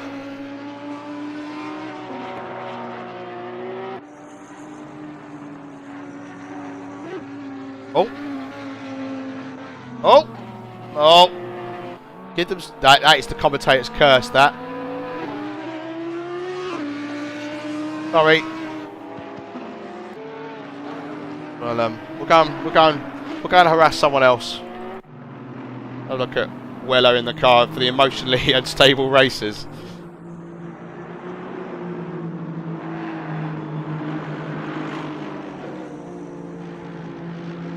Currently in 26th position.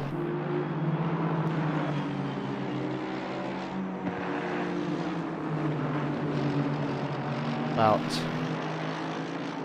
to be lapped by car 28. Car 214 is in the pits, or 214, whatever way fence floats your boat.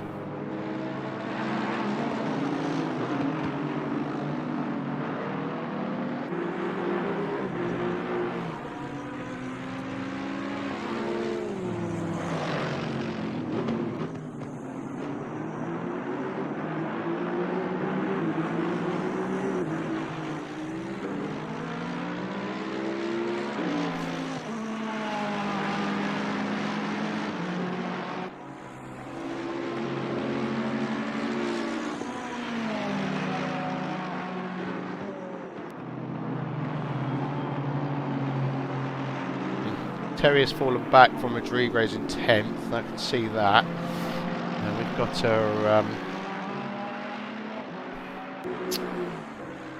got a couple of battles kind of hotting up a little bit. We've got this one. Rodriguez is on the back of Sadie. I think you should just get overtaken just because you're driving a big BMW, really. I mean,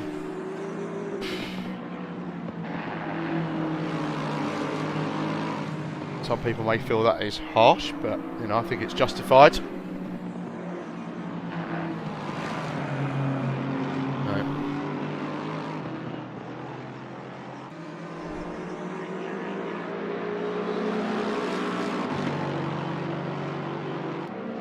Can't miss it, can you? I mean, that's to be fair. But yeah.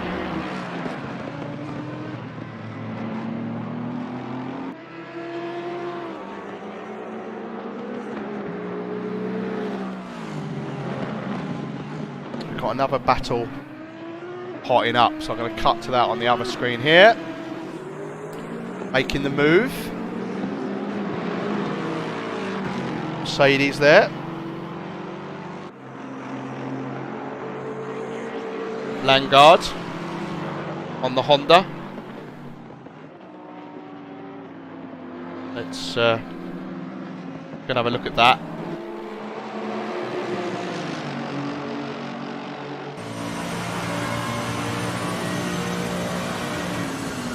R130R. Paying off the curves on the outside there. We saw what they did there to one of the Astons earlier on. Don't want to be going out too wide. I've got the feeling he's made the move into the first corner. I think he's eaten those curbs very well there compared to the Honda ahead in the slipstream. Are the Hondas indicating? No, let's see. That was unusual.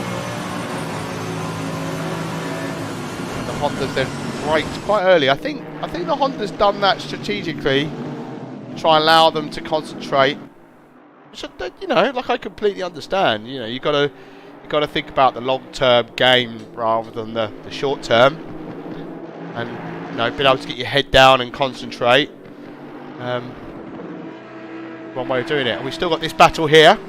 Rodriguez has yet to get past the pink BMW that is currently being driven by Sadie.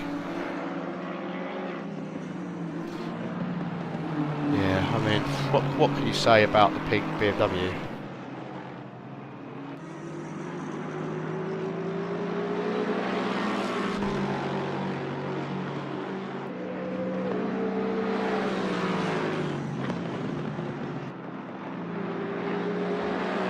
Does it. Raining quite heavily. Track temperatures up a notch a little bit again at 23 degrees. It's probably about the warmest it's going to get. Shouldn't get too cold, maybe to about 18 like it was earlier on. But I guess chances it could get a little bit cooler if the rain keeps getting harder and harder. But it's not excessively bad conditions. So when you go on board here and look, you're like, oh, yeah.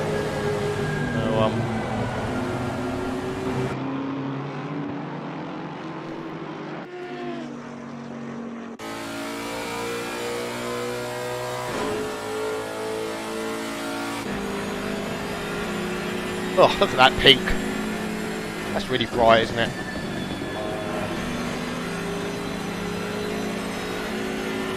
Thank you for the continued donations, guys. We're up to 88.8% for Teams Unite. This is the ACC SS Teams Unite 12 hours ago. Oh, there's contact! There's contact!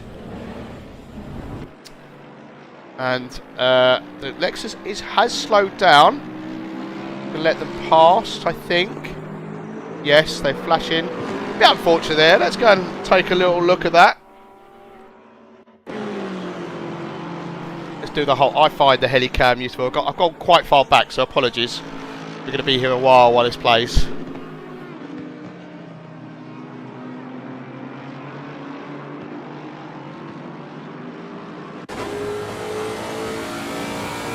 So it looks down the inside, but the BMW's got a lot of power at this point.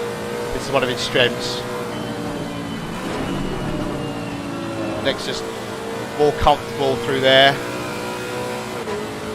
Then just I think it gets on the accelerator too early compared to the bid. Just has more traction at that point. I mean, it's kind of unfortunate really, but you know, slows down and lets the back pass. But they, you know, I think they both lost the position there as well. As that Mercedes flying past, so that's good to see. That is good to see. I know what's happened there.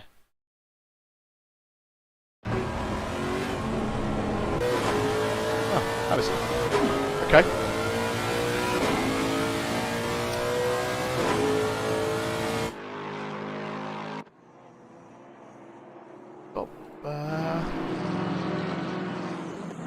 So here we go. So yeah.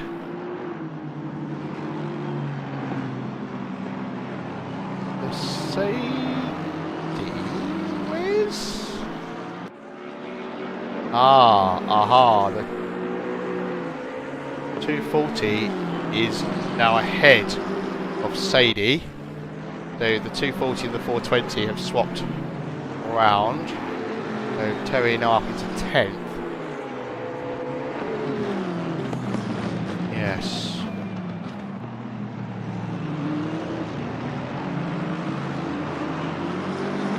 So what's happened there then? Did I miss something potentially?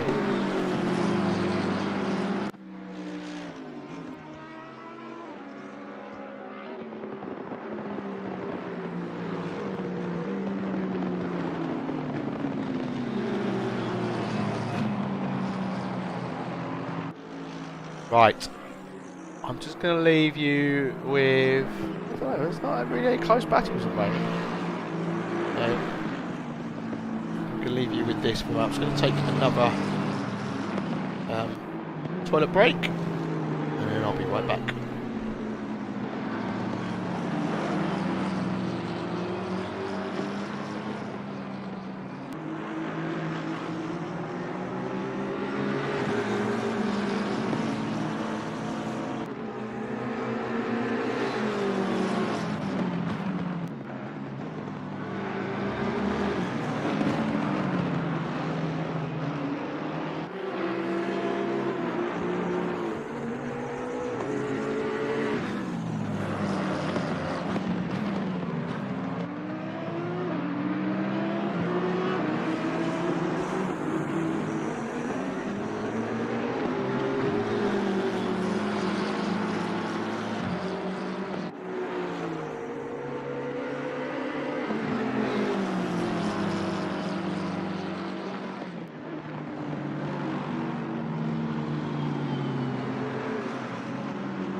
Okay, I'm back.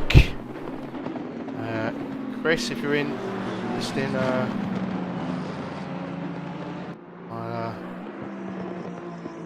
would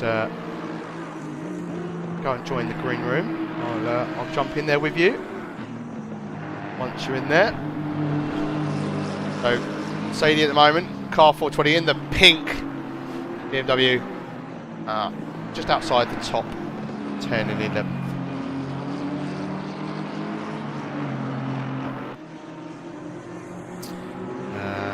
Just also seen a report of car 214 that their third driver has not been able to rejoin the car for his stint. Will do a final stint before retiring.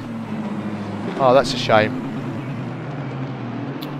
That's 214. Yeah.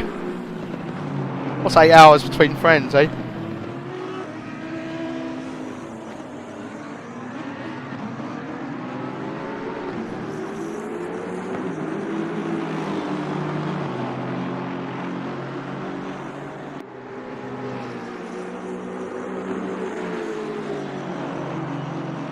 See that potential battle developing. Yeah, 6th and 7th. Gibson loves being involved in some action. He's been making some he's had an eventful race so far, I think. Where is that? Oh, I got to mention.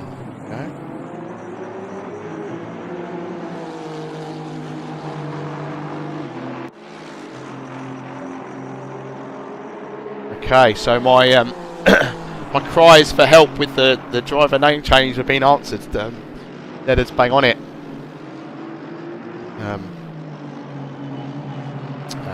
Yeah, it's gonna help keep so I can stop saying the wrong names. Should help with that. I can't promise for my own stupidity that I can.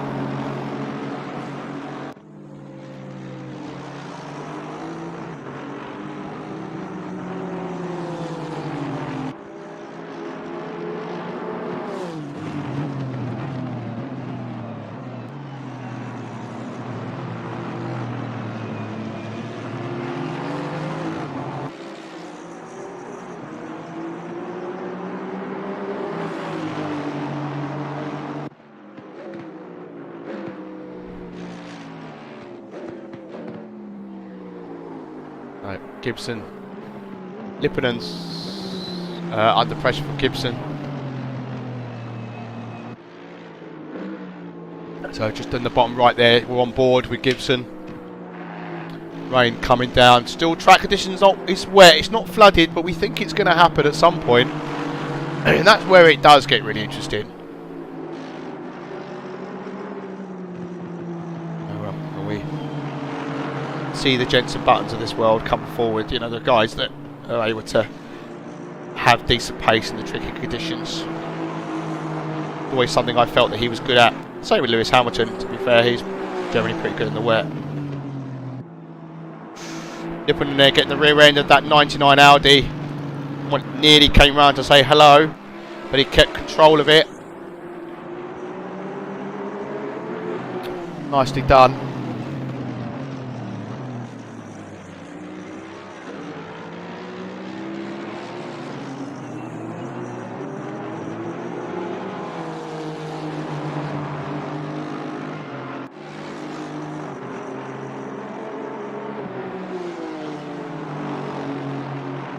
Kind of fallen back a little bit from Lippinen.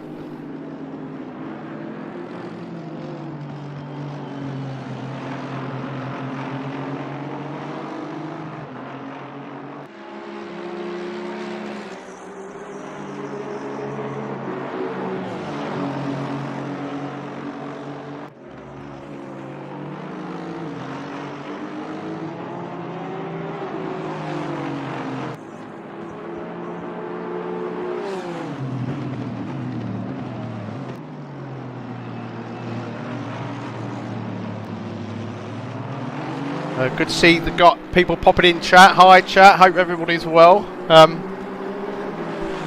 be fair, I thought it was going to be raining here in the UK today, a bit like was it going to be in Suzuka in the game, but it's actually better weather today than I expected.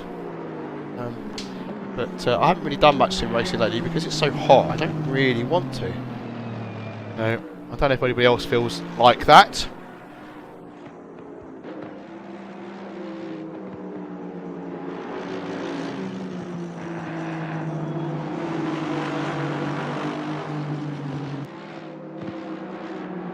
Gibson still over the back of Lippinen. The gap, he's just got a little bit wide there. I felt lost a bit of speed there in the background.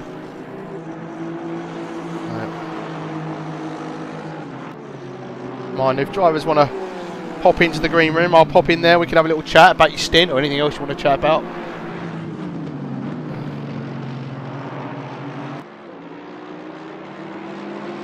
So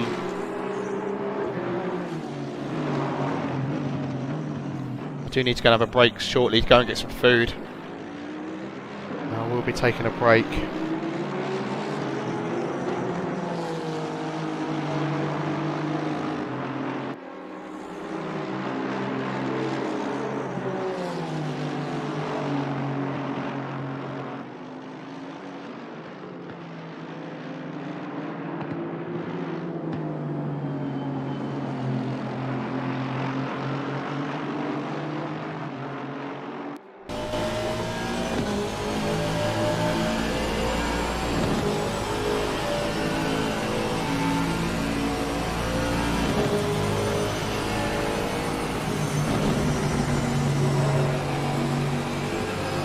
Gibson still behind the Honda of Lippinen. To the chicane. This is the apex there. Got a car ahead, a Mercedes. Back marker.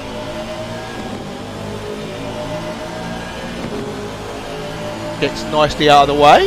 That's how you do it. That's the way you do it. A bit of puncture duty for you there. Gap's just under a second, about half. It goes between a second and half a second, but everyone else is kind of nicely spread out at the moment. And the gap from first to second has come down ever so slightly by about 2 or 3 seconds.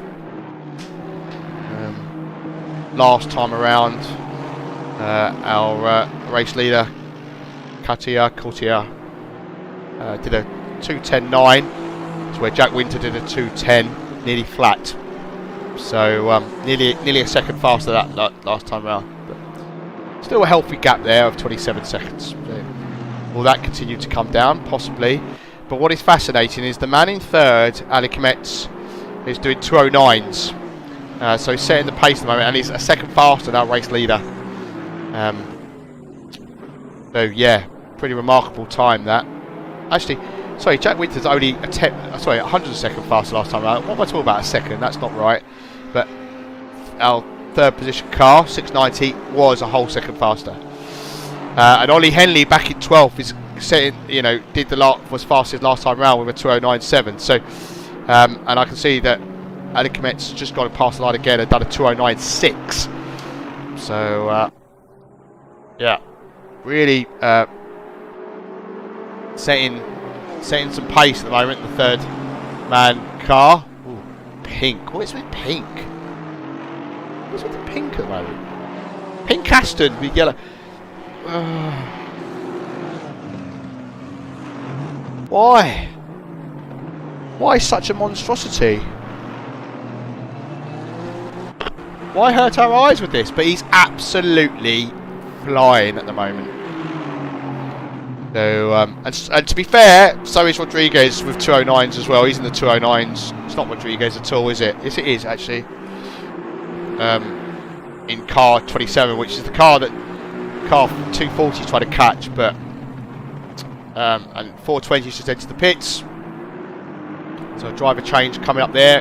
789 is also in the pits now as well. So again, a driver change about to take place there too. Yes, this is definitely a car to watch. Gap is 17 seconds. The gap to the leader is also coming down between first and second. So the lead cars all the way up until 7th are on 104 laps. So they're all on the lead lap. That's quite impressive that all the way up until 8th has been lapped. So yes, it's quite something.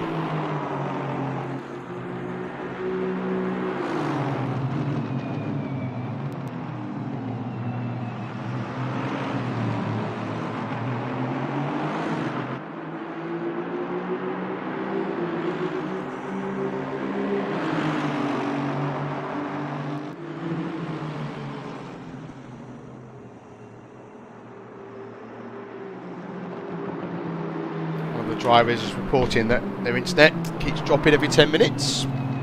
See that Tweedy there in car 789 has got a stop and go 30. Now I'm going to probably say that was the car that Gibson was in, and 789 has got a stop and go 30. That's the first stop and go that I've spotted, and I imagine that's either speeding on entry into the pits, because that's what they've just done.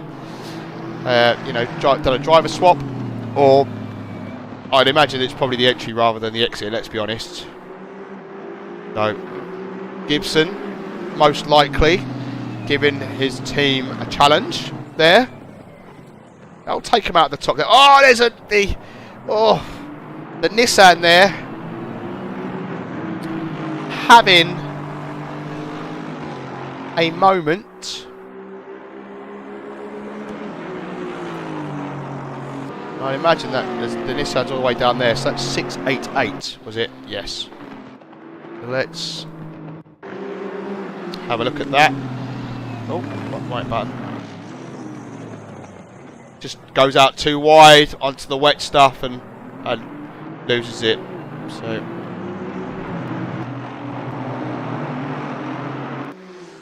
Oh yes. Tweedy will need to come in and clear that stop and go 30. I'd imagine, the sooner you do it, the better, in my opinion. There are other opinions, and they're just frankly wrong. Okay, here he comes. Makes sense. Get it over and done with.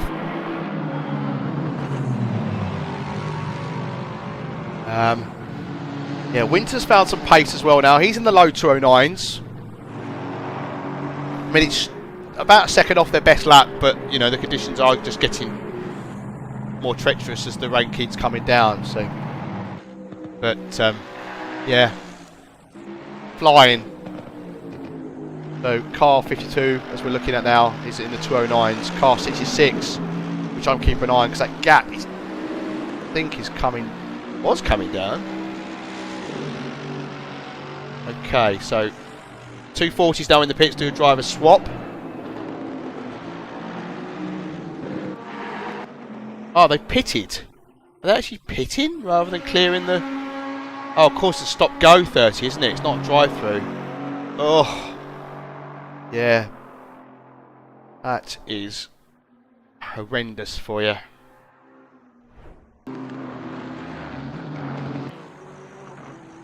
Yeah. Like I say, as Tweedy now leaves the pits and clears that stop-go, he can now focus. Let's wait for the timings to update and see where they now slot back in. We'll take a moment.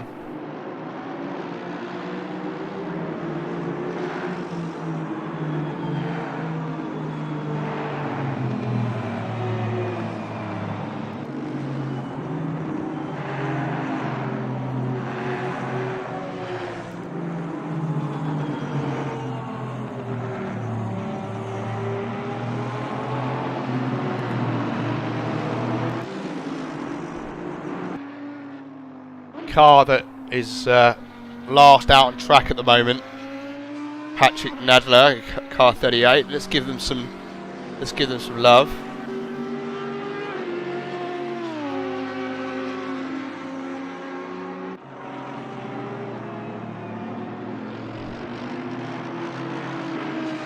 Looks like he's been in a few scrapes.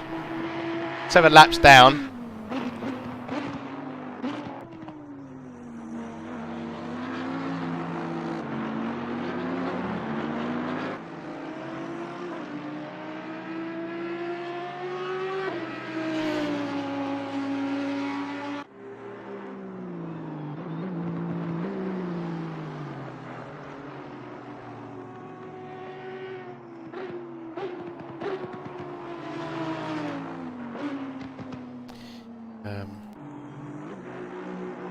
This car we're looking at, 38, quickest lap time of a 210s, currently trudging around doing 213s, but there's a lot of cars around that kind of time, like 777, I mean car 5 and 521 are slower than that at the moment, but definitely got some cars out of position. The gap between first and second is coming down, it's now 16 seconds. So Winter's found some pace and is making it count. No.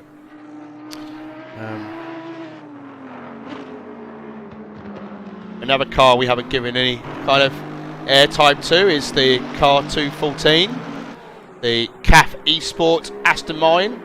Traditional, very traditional Aston Martin green colour there. And Anders Rasmussen is currently driving the car. It looks like they've got a Winter bearing down on them as well.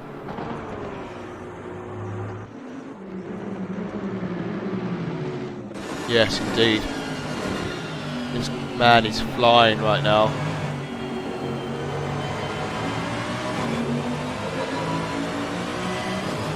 I've just downloaded a new version of the broadcasting app which should hopefully solve one of my issues that I'm having. Thank you, Leonard.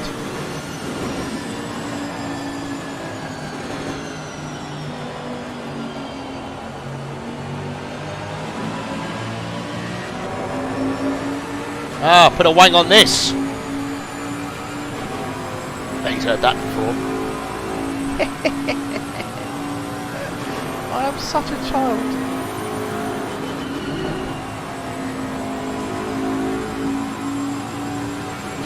Do you know, the only reason I'm here is because I've been paying the big bucks. That's what it is.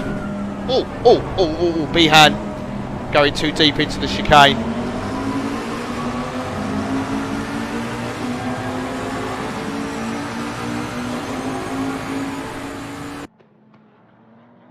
Actually, let's go full screen to it. Wang has made the move. There we go. Like taking candy from a baby, wasn't it? Eh? Nice and clean. That's what we like. We've got Lambeth here at the back of Mantones. That's cars 169.67.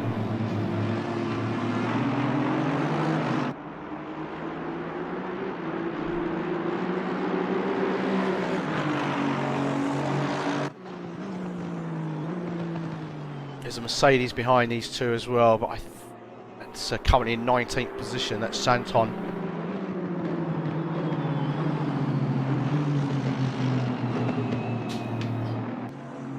Aston versus Aston. There are a lot of Astons in this. I preferred it when there wasn't a lot of Astons because I like the Aston.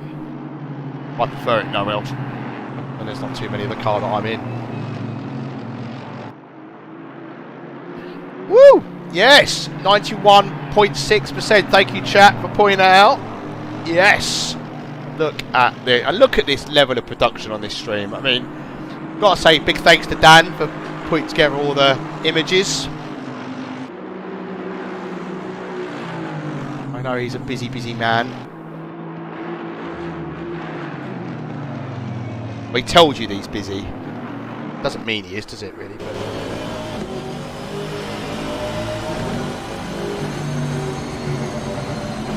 Lambeth, car 169, have a look into the hairpin.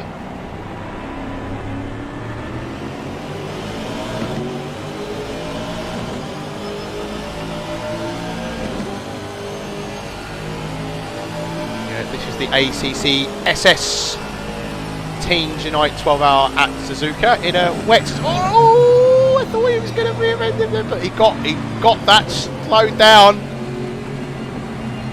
Oh, he's in the slipstream here. Don't run too wide. Stay off the curbs.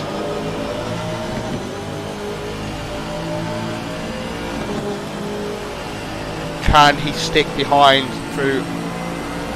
Oh!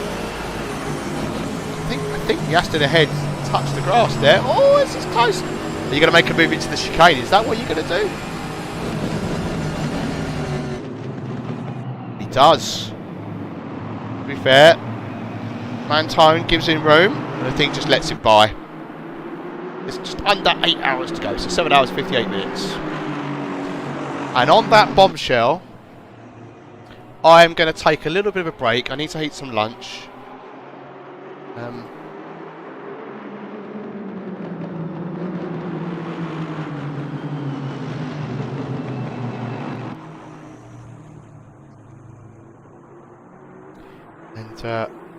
When I come back as well, I'll load up the new broadcast app I've been given, and I'm going to go and have some hot dogs. That's what I'm going to do.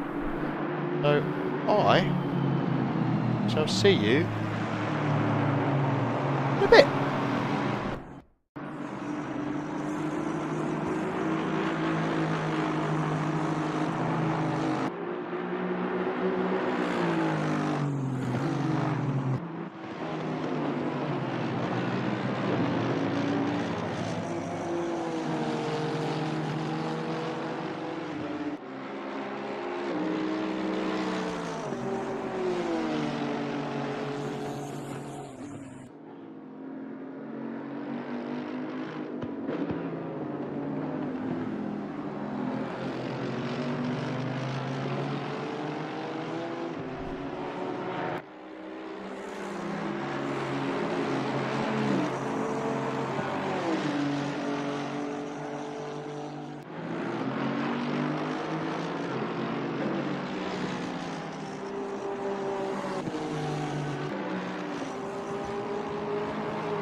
Hello, I am back just in time to watch the battle here between Winter and Reza.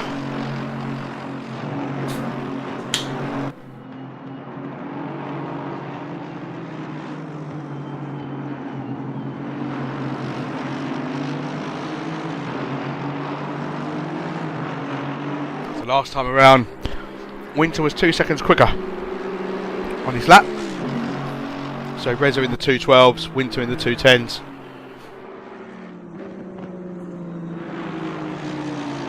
So it's all well and good catching a car, but the next thing is being able to pass, not just pass, but pass safely without ruining yours or their race. Our race leader, still Hughes. Steve is out in front in car 7. So that's still going.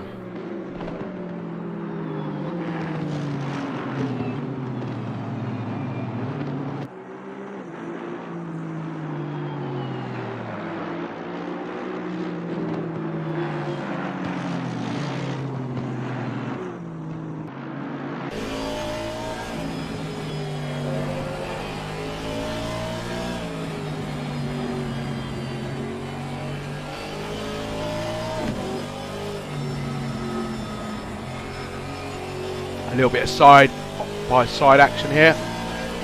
Oh, as Winter gets a bit of a wiggle on, you can see that gap is just ever so slightly opened up there.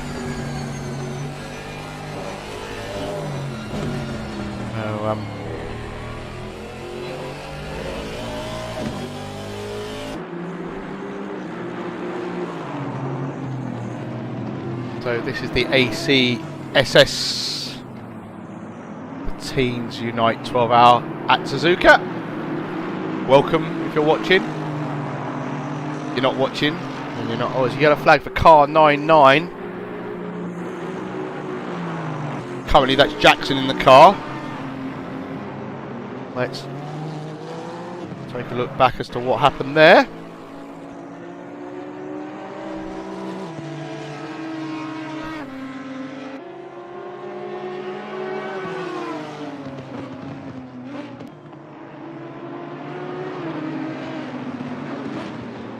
Audi and Audi. Is there contact between the two, do we think?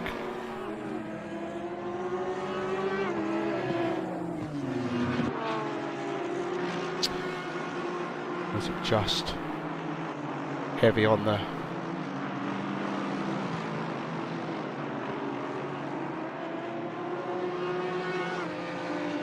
That's car 38. That's the car. It's car... Oh! That is unfortunate that car 38 gets collected by Jackson in car 99 as he runs wide. Tricky conditions, as we know. And yeah, they're leaving the pits, or they're entering the pits even now. And yeah, that got a feel for 38 there, who also got into the pits after that. Would have had quite a bit of damage. Yes, look at that. And Jackson 2, I'd imagine, is pretty similar. Yeah.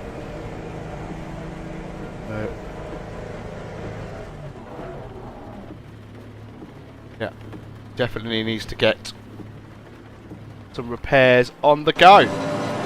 Oh, we just... Oh, that's contact there.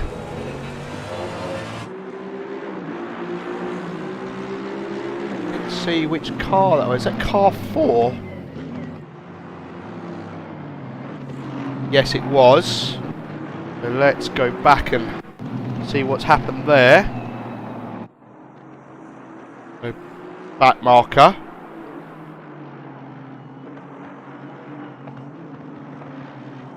Be right on board.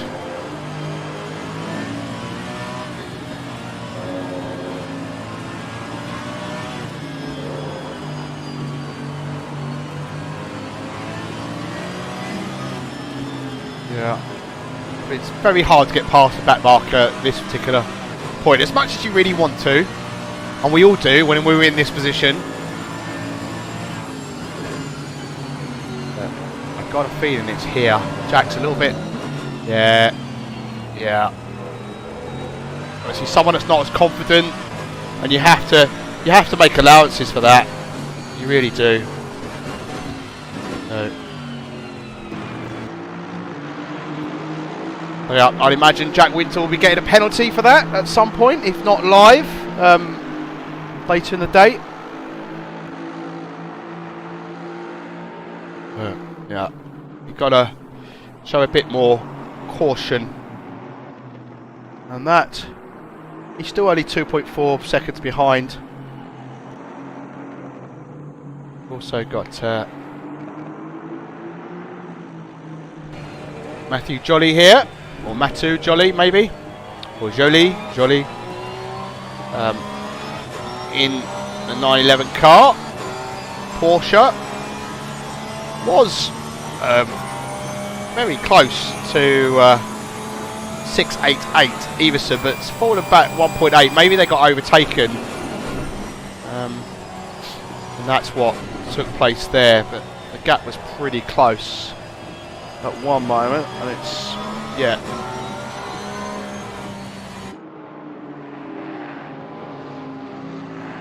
I'm a big fan of that livery on the Porsche as well.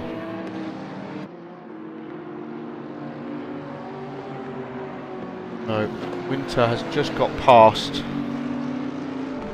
another back marker. He's 2.5 seconds off Ressa now.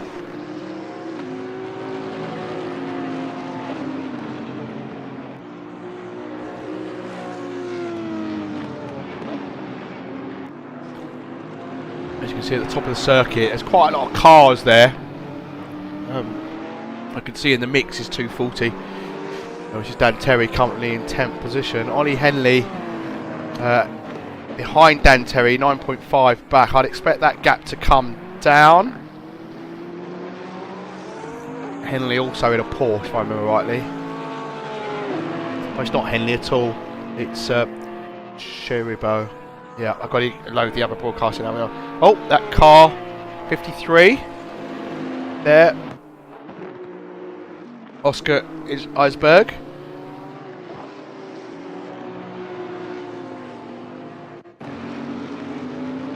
Let's have a look and see what that was all about.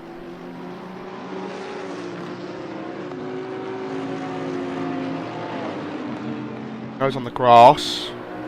Oof. Porsche there. Nearly losing it because of it.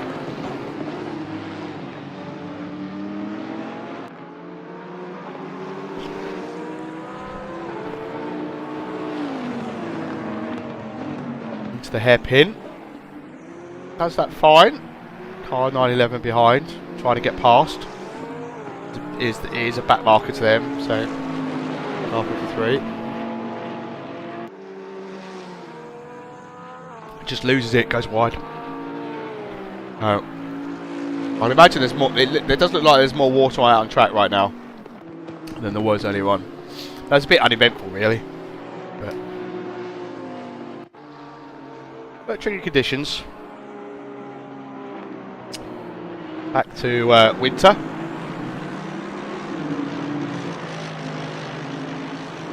You notice when you look at a Mercedes how much louder the Mercedes is in the game.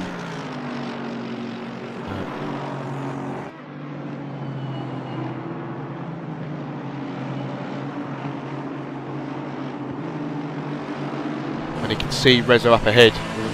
You know, he's got a back marker. Blue flags are out. Reza goes to the left to get past the back marker. Makes his way past into R31R. 31R.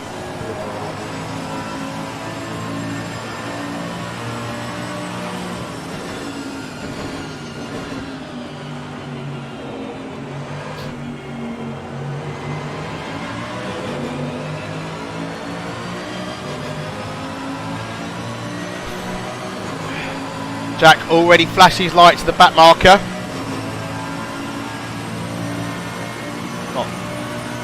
I don't think the back marker has to get out of the way quite yet, Jack. I'm being honest, mate. Flashing those a bit early.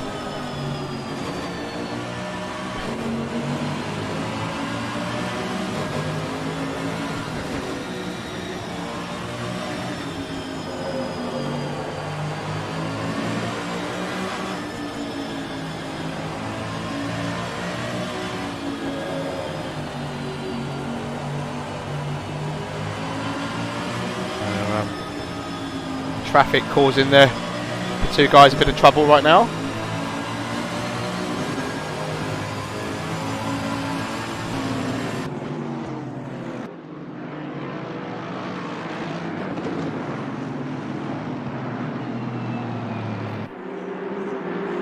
Just gonna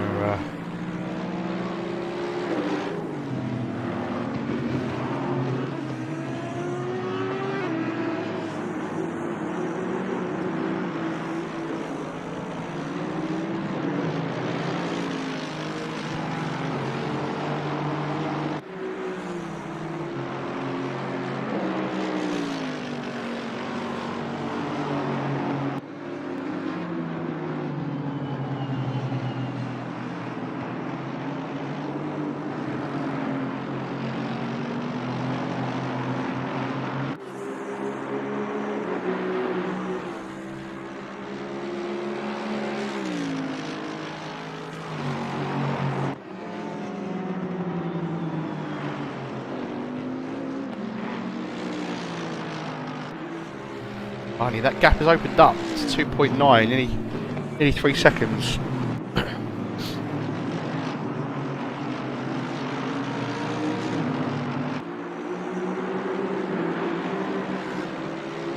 Car 214 has unfortunately had to retire.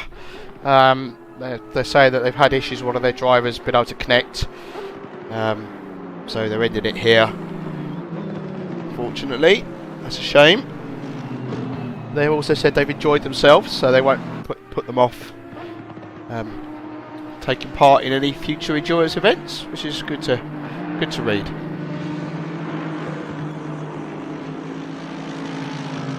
Now. Spotted the Tweedy. His car 789 is over the Quiggins up in 26. This is good. She's in 6th. Car 26. She's in 6th. Great stuff. Always good to see. Teammates are Galvin, Empawashi and Markowski. Ah, yeah. Nice. Don't think he's ever been so high up.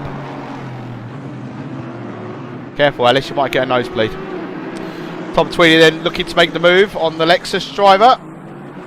She gives him plenty of room.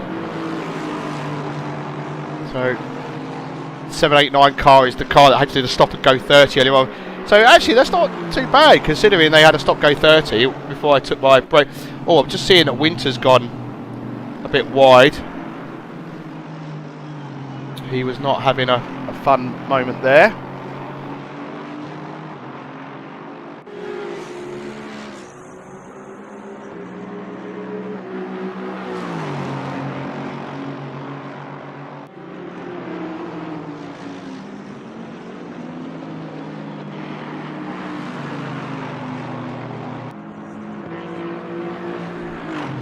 Let's have a look and see what happened to him.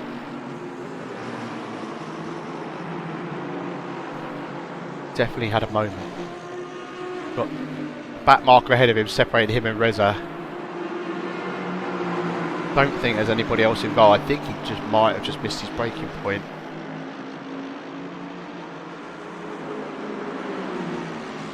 I mean, the track's still only wet. Yeah, it goes too deep. There we go. Oh, and talking of going too deep, Alice McQuiggan's just done exactly the same thing, and that's let Tweedy past into the first corner.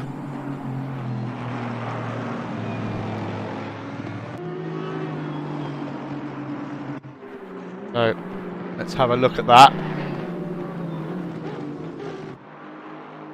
Tweedy quite a nice bit, but she's just gone in a little bit, yeah, a little bit too deep. Didn't scrub off enough speed. You just have to take it easy when you're out there because the water's just going to be sitting out there, isn't it? So, yeah. Winter's just still managing to get through some back markers.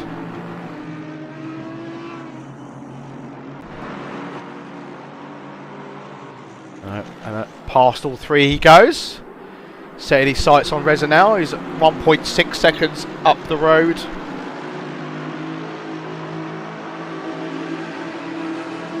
Griggan's already fallen back 2.1 seconds off Tweedy after that move. But everyone else is nicely spaced out at the moment. There's not a lot of action to tell you about as things stand.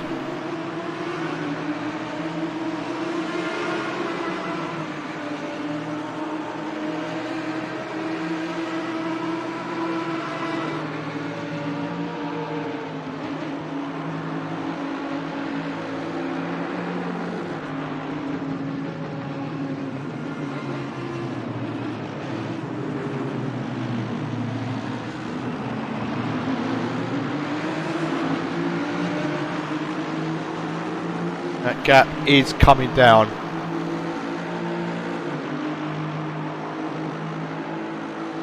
Tweedy making his way past back markers. He's got one back marker passing a back marker, and he's trying to pass both back markers. One of those being the 75 Audi. There we go. He's made his way past into the first corner. Off he goes. Just keep an eye on him. He's got Daniel Pugh up ahead, who was the man that set the fastest lap in qualifying. Obviously the conditions were dry for qualifying, so he's currently pacemaker racer. He's 2.1 seconds behind Bartocchi, but yeah, let's for the moment, let's focus on this. Winter's now got it down to half a second. He's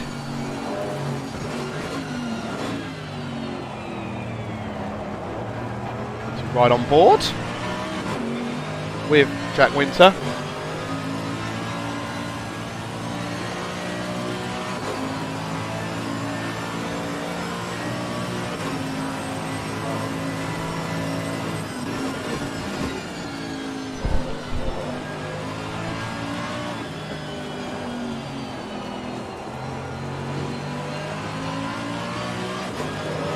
The battle, second is about to hot up. Everybody, hang on to your hats, because it's just going to get wetter. I'm surprised the track isn't flooded yet.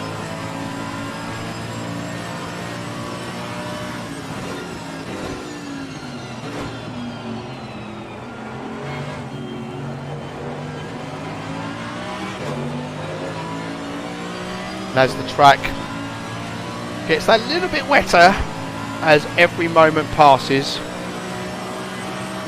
the times are just going to get slower and slower.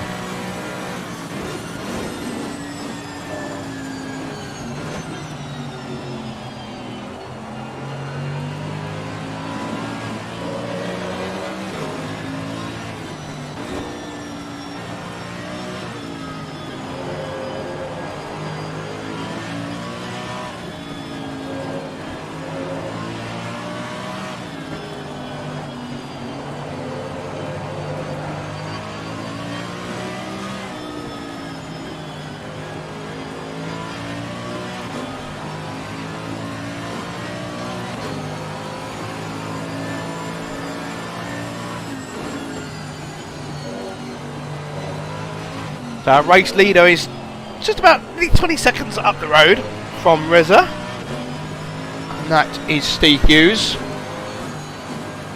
I was about to say in the Bentley, but he's not, is he? He's in the Aston.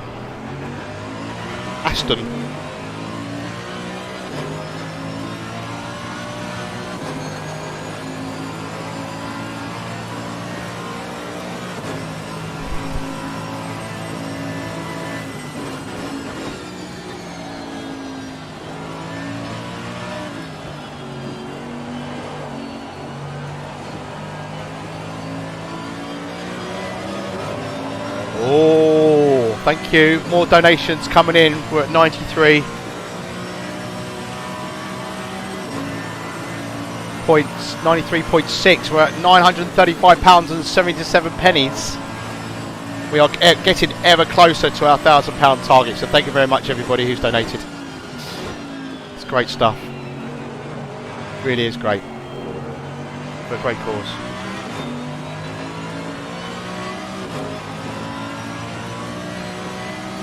Okie dokie. Oh, that's not good.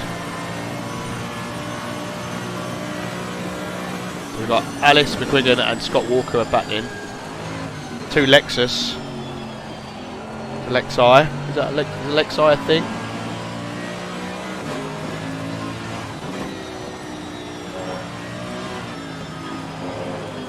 It's not one problem on one PC, it's a problem on another PC. Honestly, I think it's since the recent ACC update.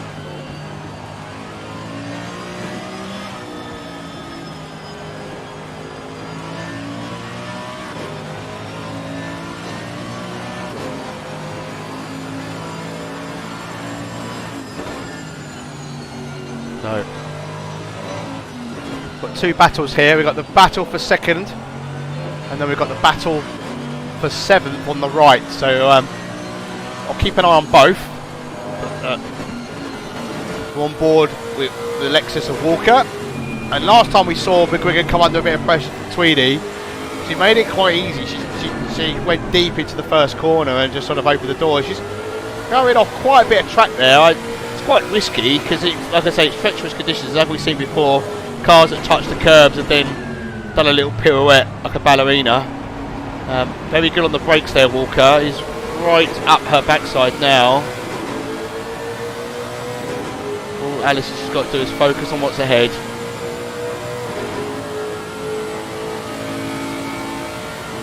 Normally drives the Ferrari if I remember rightly. Or was it McLaren? It's one of the 2.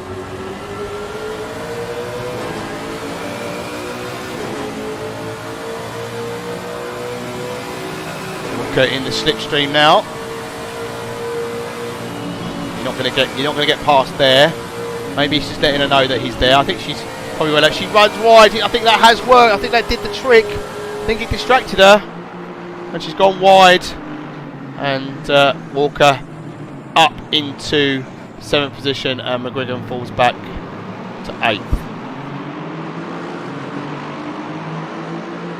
Fortunately for Alice, Alvarado's a minute back in the 420 BMW. So. But here's the other battle, the battle for 2nd. As things stand.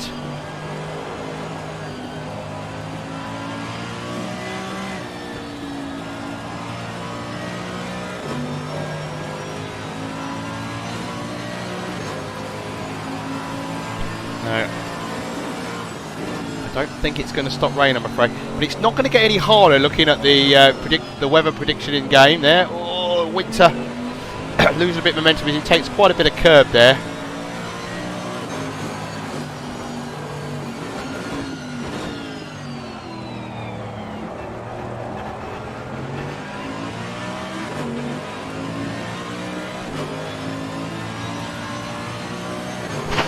Got the heli view in the bottom right for you as well. It's a bit clearer, isn't it? Because you're not so zoomed in.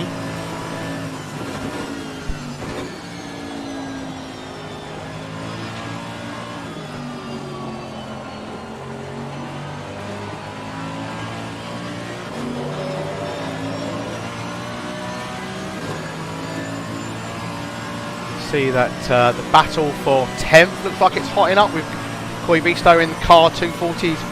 Looks like he's been closed down by car 111.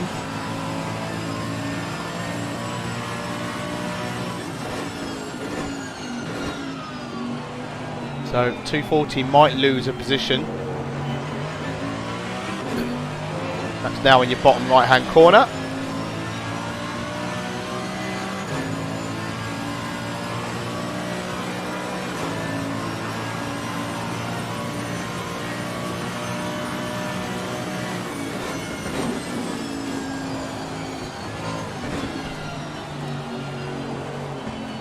Got just over 7 hours remaining.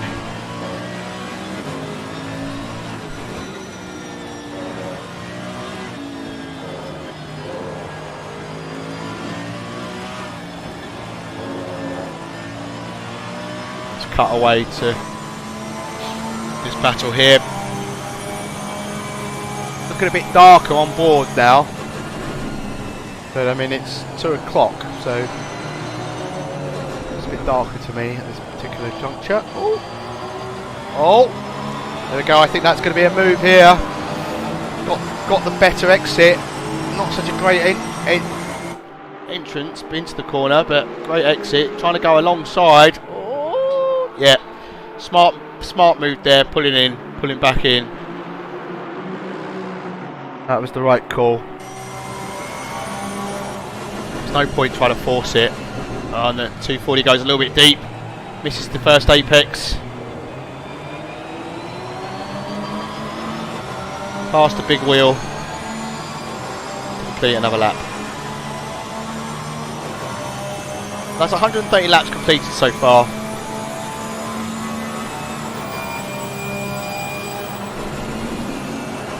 There are some little battles appearing here and there now, aren't there? We've got the battle between 2nd and 3rd, we've got the battle between 4th and 5th, and then we've got this battle here between 10th and 11th.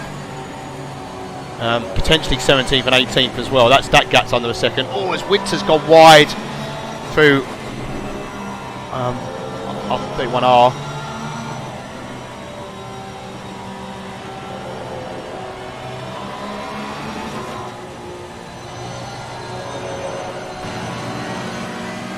Trying to get past the back marker there. Nicely does it. It's just a better way to look. I mean, it's not a problem, but it is because there's a lot going on. But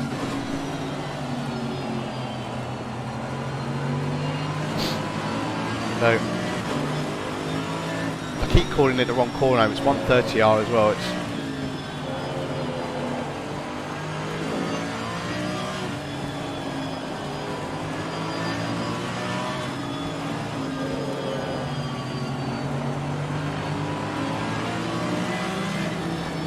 Jack's really close with the S curves now. And heading towards down to the Deglers, which is the corners where you can I sometimes take too fast or too slow. It's trying to find that happy medium. I guess you could say the same about any corner really.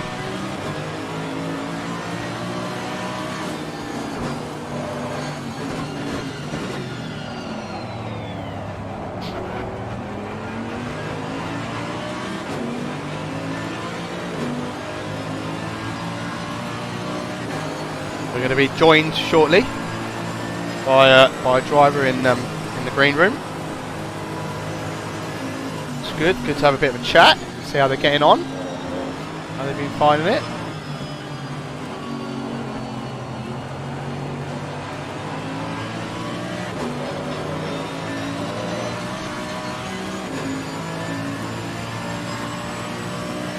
Oh yeah, the battle between 17th and 18th is also just hotting up.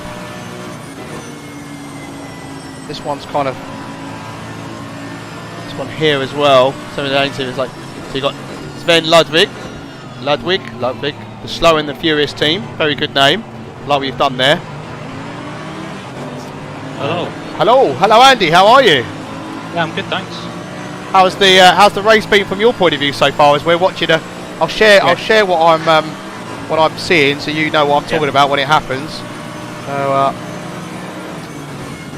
here we go. So a bit of contact there between Winter and Reza, but this battle for P2 is really hotting up at the moment. But yeah, it's close at the front. Yeah, we've sort of been in a race on our own for some of it, just staying out of trouble, which seems to be working well at the moment. Anyway. You do gain some places if you just stay out of it, because it is a 12-hour race. You don't want to throw it all, just for some daft move, do you really? But is it getting trickier, the conditions? Well, the last stint I did must have been hour 9. No, not 9. Sorry, 5 to 6 ish. Yeah, before the heavy rain. It was definitely. Well, I started the race, so it was definitely slippier. Yeah. How are the armours feeling after that? No, they're fine. I got my force feedback turned down. It's 12 hours. Yeah, no, true. Yeah, I was saying on the stream that when I've done like a 2.5 hour race before, you know, my arms are normally, or my wrists actually, but I can see 9.9's just causing a yellow flag. Where is that on my list? Oh, that's Jackson. Dale Jackson. So let's just have a little looky what happened there. 130R. Oh yeah, touches the curb. Oh no, smacks into the wall as well. That will be some bit of damage there. I know the windscreen isn't cracked. I've seen a lot of that. Have you been staying off the curbs, Andy? Because I mean, they can get quite. No, here we go. Our man Mohammed's just overtaken there for 13th. I've come from driving the Ferrari quite a bit in the wet. I've never driven any wet in the moment, and it just glides over the curbs. I can't believe how well it takes them. Bit trickier now. It's got wetter. Yes. Could have a half spin. But yeah, it's not too bad. I see that Winter's fallen back a little bit behind Reza again, so something must have happened for that gap to open up. But it's really good to see a bit. Oh! As Ludwig goes into the back of car 75. Luckily, no major spins or anything there, so I'm sure he'll just be put down to a racing incident. How have the back markers or whatnot been? Has everybody been pretty respectful? Yeah, I mean, everyone's been respectful through the field. I think people realised after that incident. Yeah, the race is that long that you just need to not get any damage and keep it clean. Yeah, I've seen one stop go 30 so far, and that was for car 789. And as I speak, they're back in the pits again. Yeah, how are your track cuts? I've not had one yet. So what about the team? Has the team had any? As far as I know, no. Okay, no. that's good. As far as I know. That's good. I know the spoon curbs particularly. I've seen someone mention about there, but I've not run wide enough.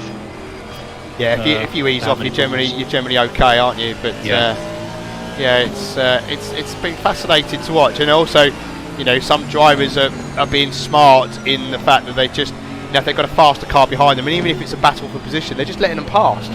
Yeah, you're not losing time. Yeah, and then you're not distracting yourself, and you know, and then losing, you know, potentially losing more. But yeah, I mean, you know, not seeing too many lunges, which is a good thing. But yep. How many more stints you got? Well, there's 3 of us, so it'll be probably another 2. Okay. I personally won't be double stinting. I couldn't handle 2 hours of this. Concentration starts to go. It does. Yeah. But I started the race, so I said one of the other guys, Joey or Mohammed, can bring it across the line, hopefully. Yeah, because it's due to get dark. What, 6, 7 o'clock? Yeah, something like that. Yeah. Maybe a few hours in the dark. Oh yeah, in the dark, in the wet, it's always fun. Hopefully. It doesn't look like it's going to dry up anytime soon. It doesn't, does it? But the pluses aren't on the weather anymore, so it's not going to get any harder than this. Car 75 nearly takes out the Lexus up ahead. Oh, one of the back markers. So yeah, that's given Ludwig the position. So that gives him 17th. Ed Terrell falling back to 18th. So yeah, that's unfortunate. There we go. He's now in 18th position. Well, thank you very much for joining me. It's nice to hear someone else's thoughts. Great broadcast and commentary as ever. Thank you. Yeah, it's a great community to be part of. I'd recommend it to anyone. I just wonder how long my voice is going to hold up. So you know, I will have to. I'm going to take a break during F1 qualifying, I think, just to rest the voice a bit. So I'll sit here doing stuff, but I won't be talking. So yeah, good idea. Yeah. All right. Cheers, Andy. Enjoy. Lovely. Cheers for that. Yeah. Good luck for the rest of the race. Yeah. Thank you. Cheers. Mate. Bye. Bye. That's Andy Behan for kindly joined us. And the car 22 currently in 12th position in the McLaren, with Mohamed car at the moment. We're looking at Ed Terrell. He's coming up 3 cars ahead. I think one of those, yeah. The only Nissan out there as well. Right. So I can see that Chris Meadows is now in car 789. Jack Winter has got that gap down a little bit again to Rezo in second, so that's down to a second. Let's see, let's have a look at a car. I don't think we looked at this car, to be honest. 521, Wes Thompson, Bez Racing Team, currently in 23rd position, chasing down Michael Seck, car 777 in the Bentley.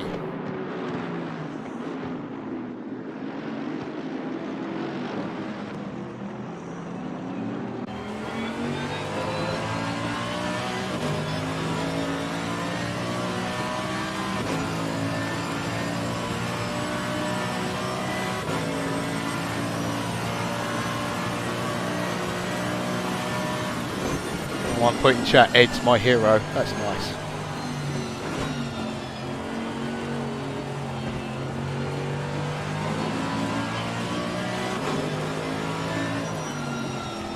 Guys, I'm going to take a bit of a break from talking for a while. I'm going to try and save my voice for a bit. So I'm gonna sit here, changing shots and whatnot. But I'm also going to watch F1 qualify, and I promise I will not, for those that are watching the stream or want to watch the qualifying later, I'm not going to spoil it, so don't worry. So yeah, I'm going to go for a little bit of a break. Catch you in a bit.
Hello, hope you haven't missed me too much, everybody. I've just been watching the F1 qualifying, and I won't tell you the result, but it should be a good race tomorrow. Talking about a race, let's get back into it. We've got just under 6 hours to go. I will be having to switch stream soon, I think. I think it's now, actually. I might need to switch over. Just need to double check. Yeah, I need to actually switch over to the other one, so I will be bringing this one to an end, and the new one will be starting up very, very shortly. See you in a second.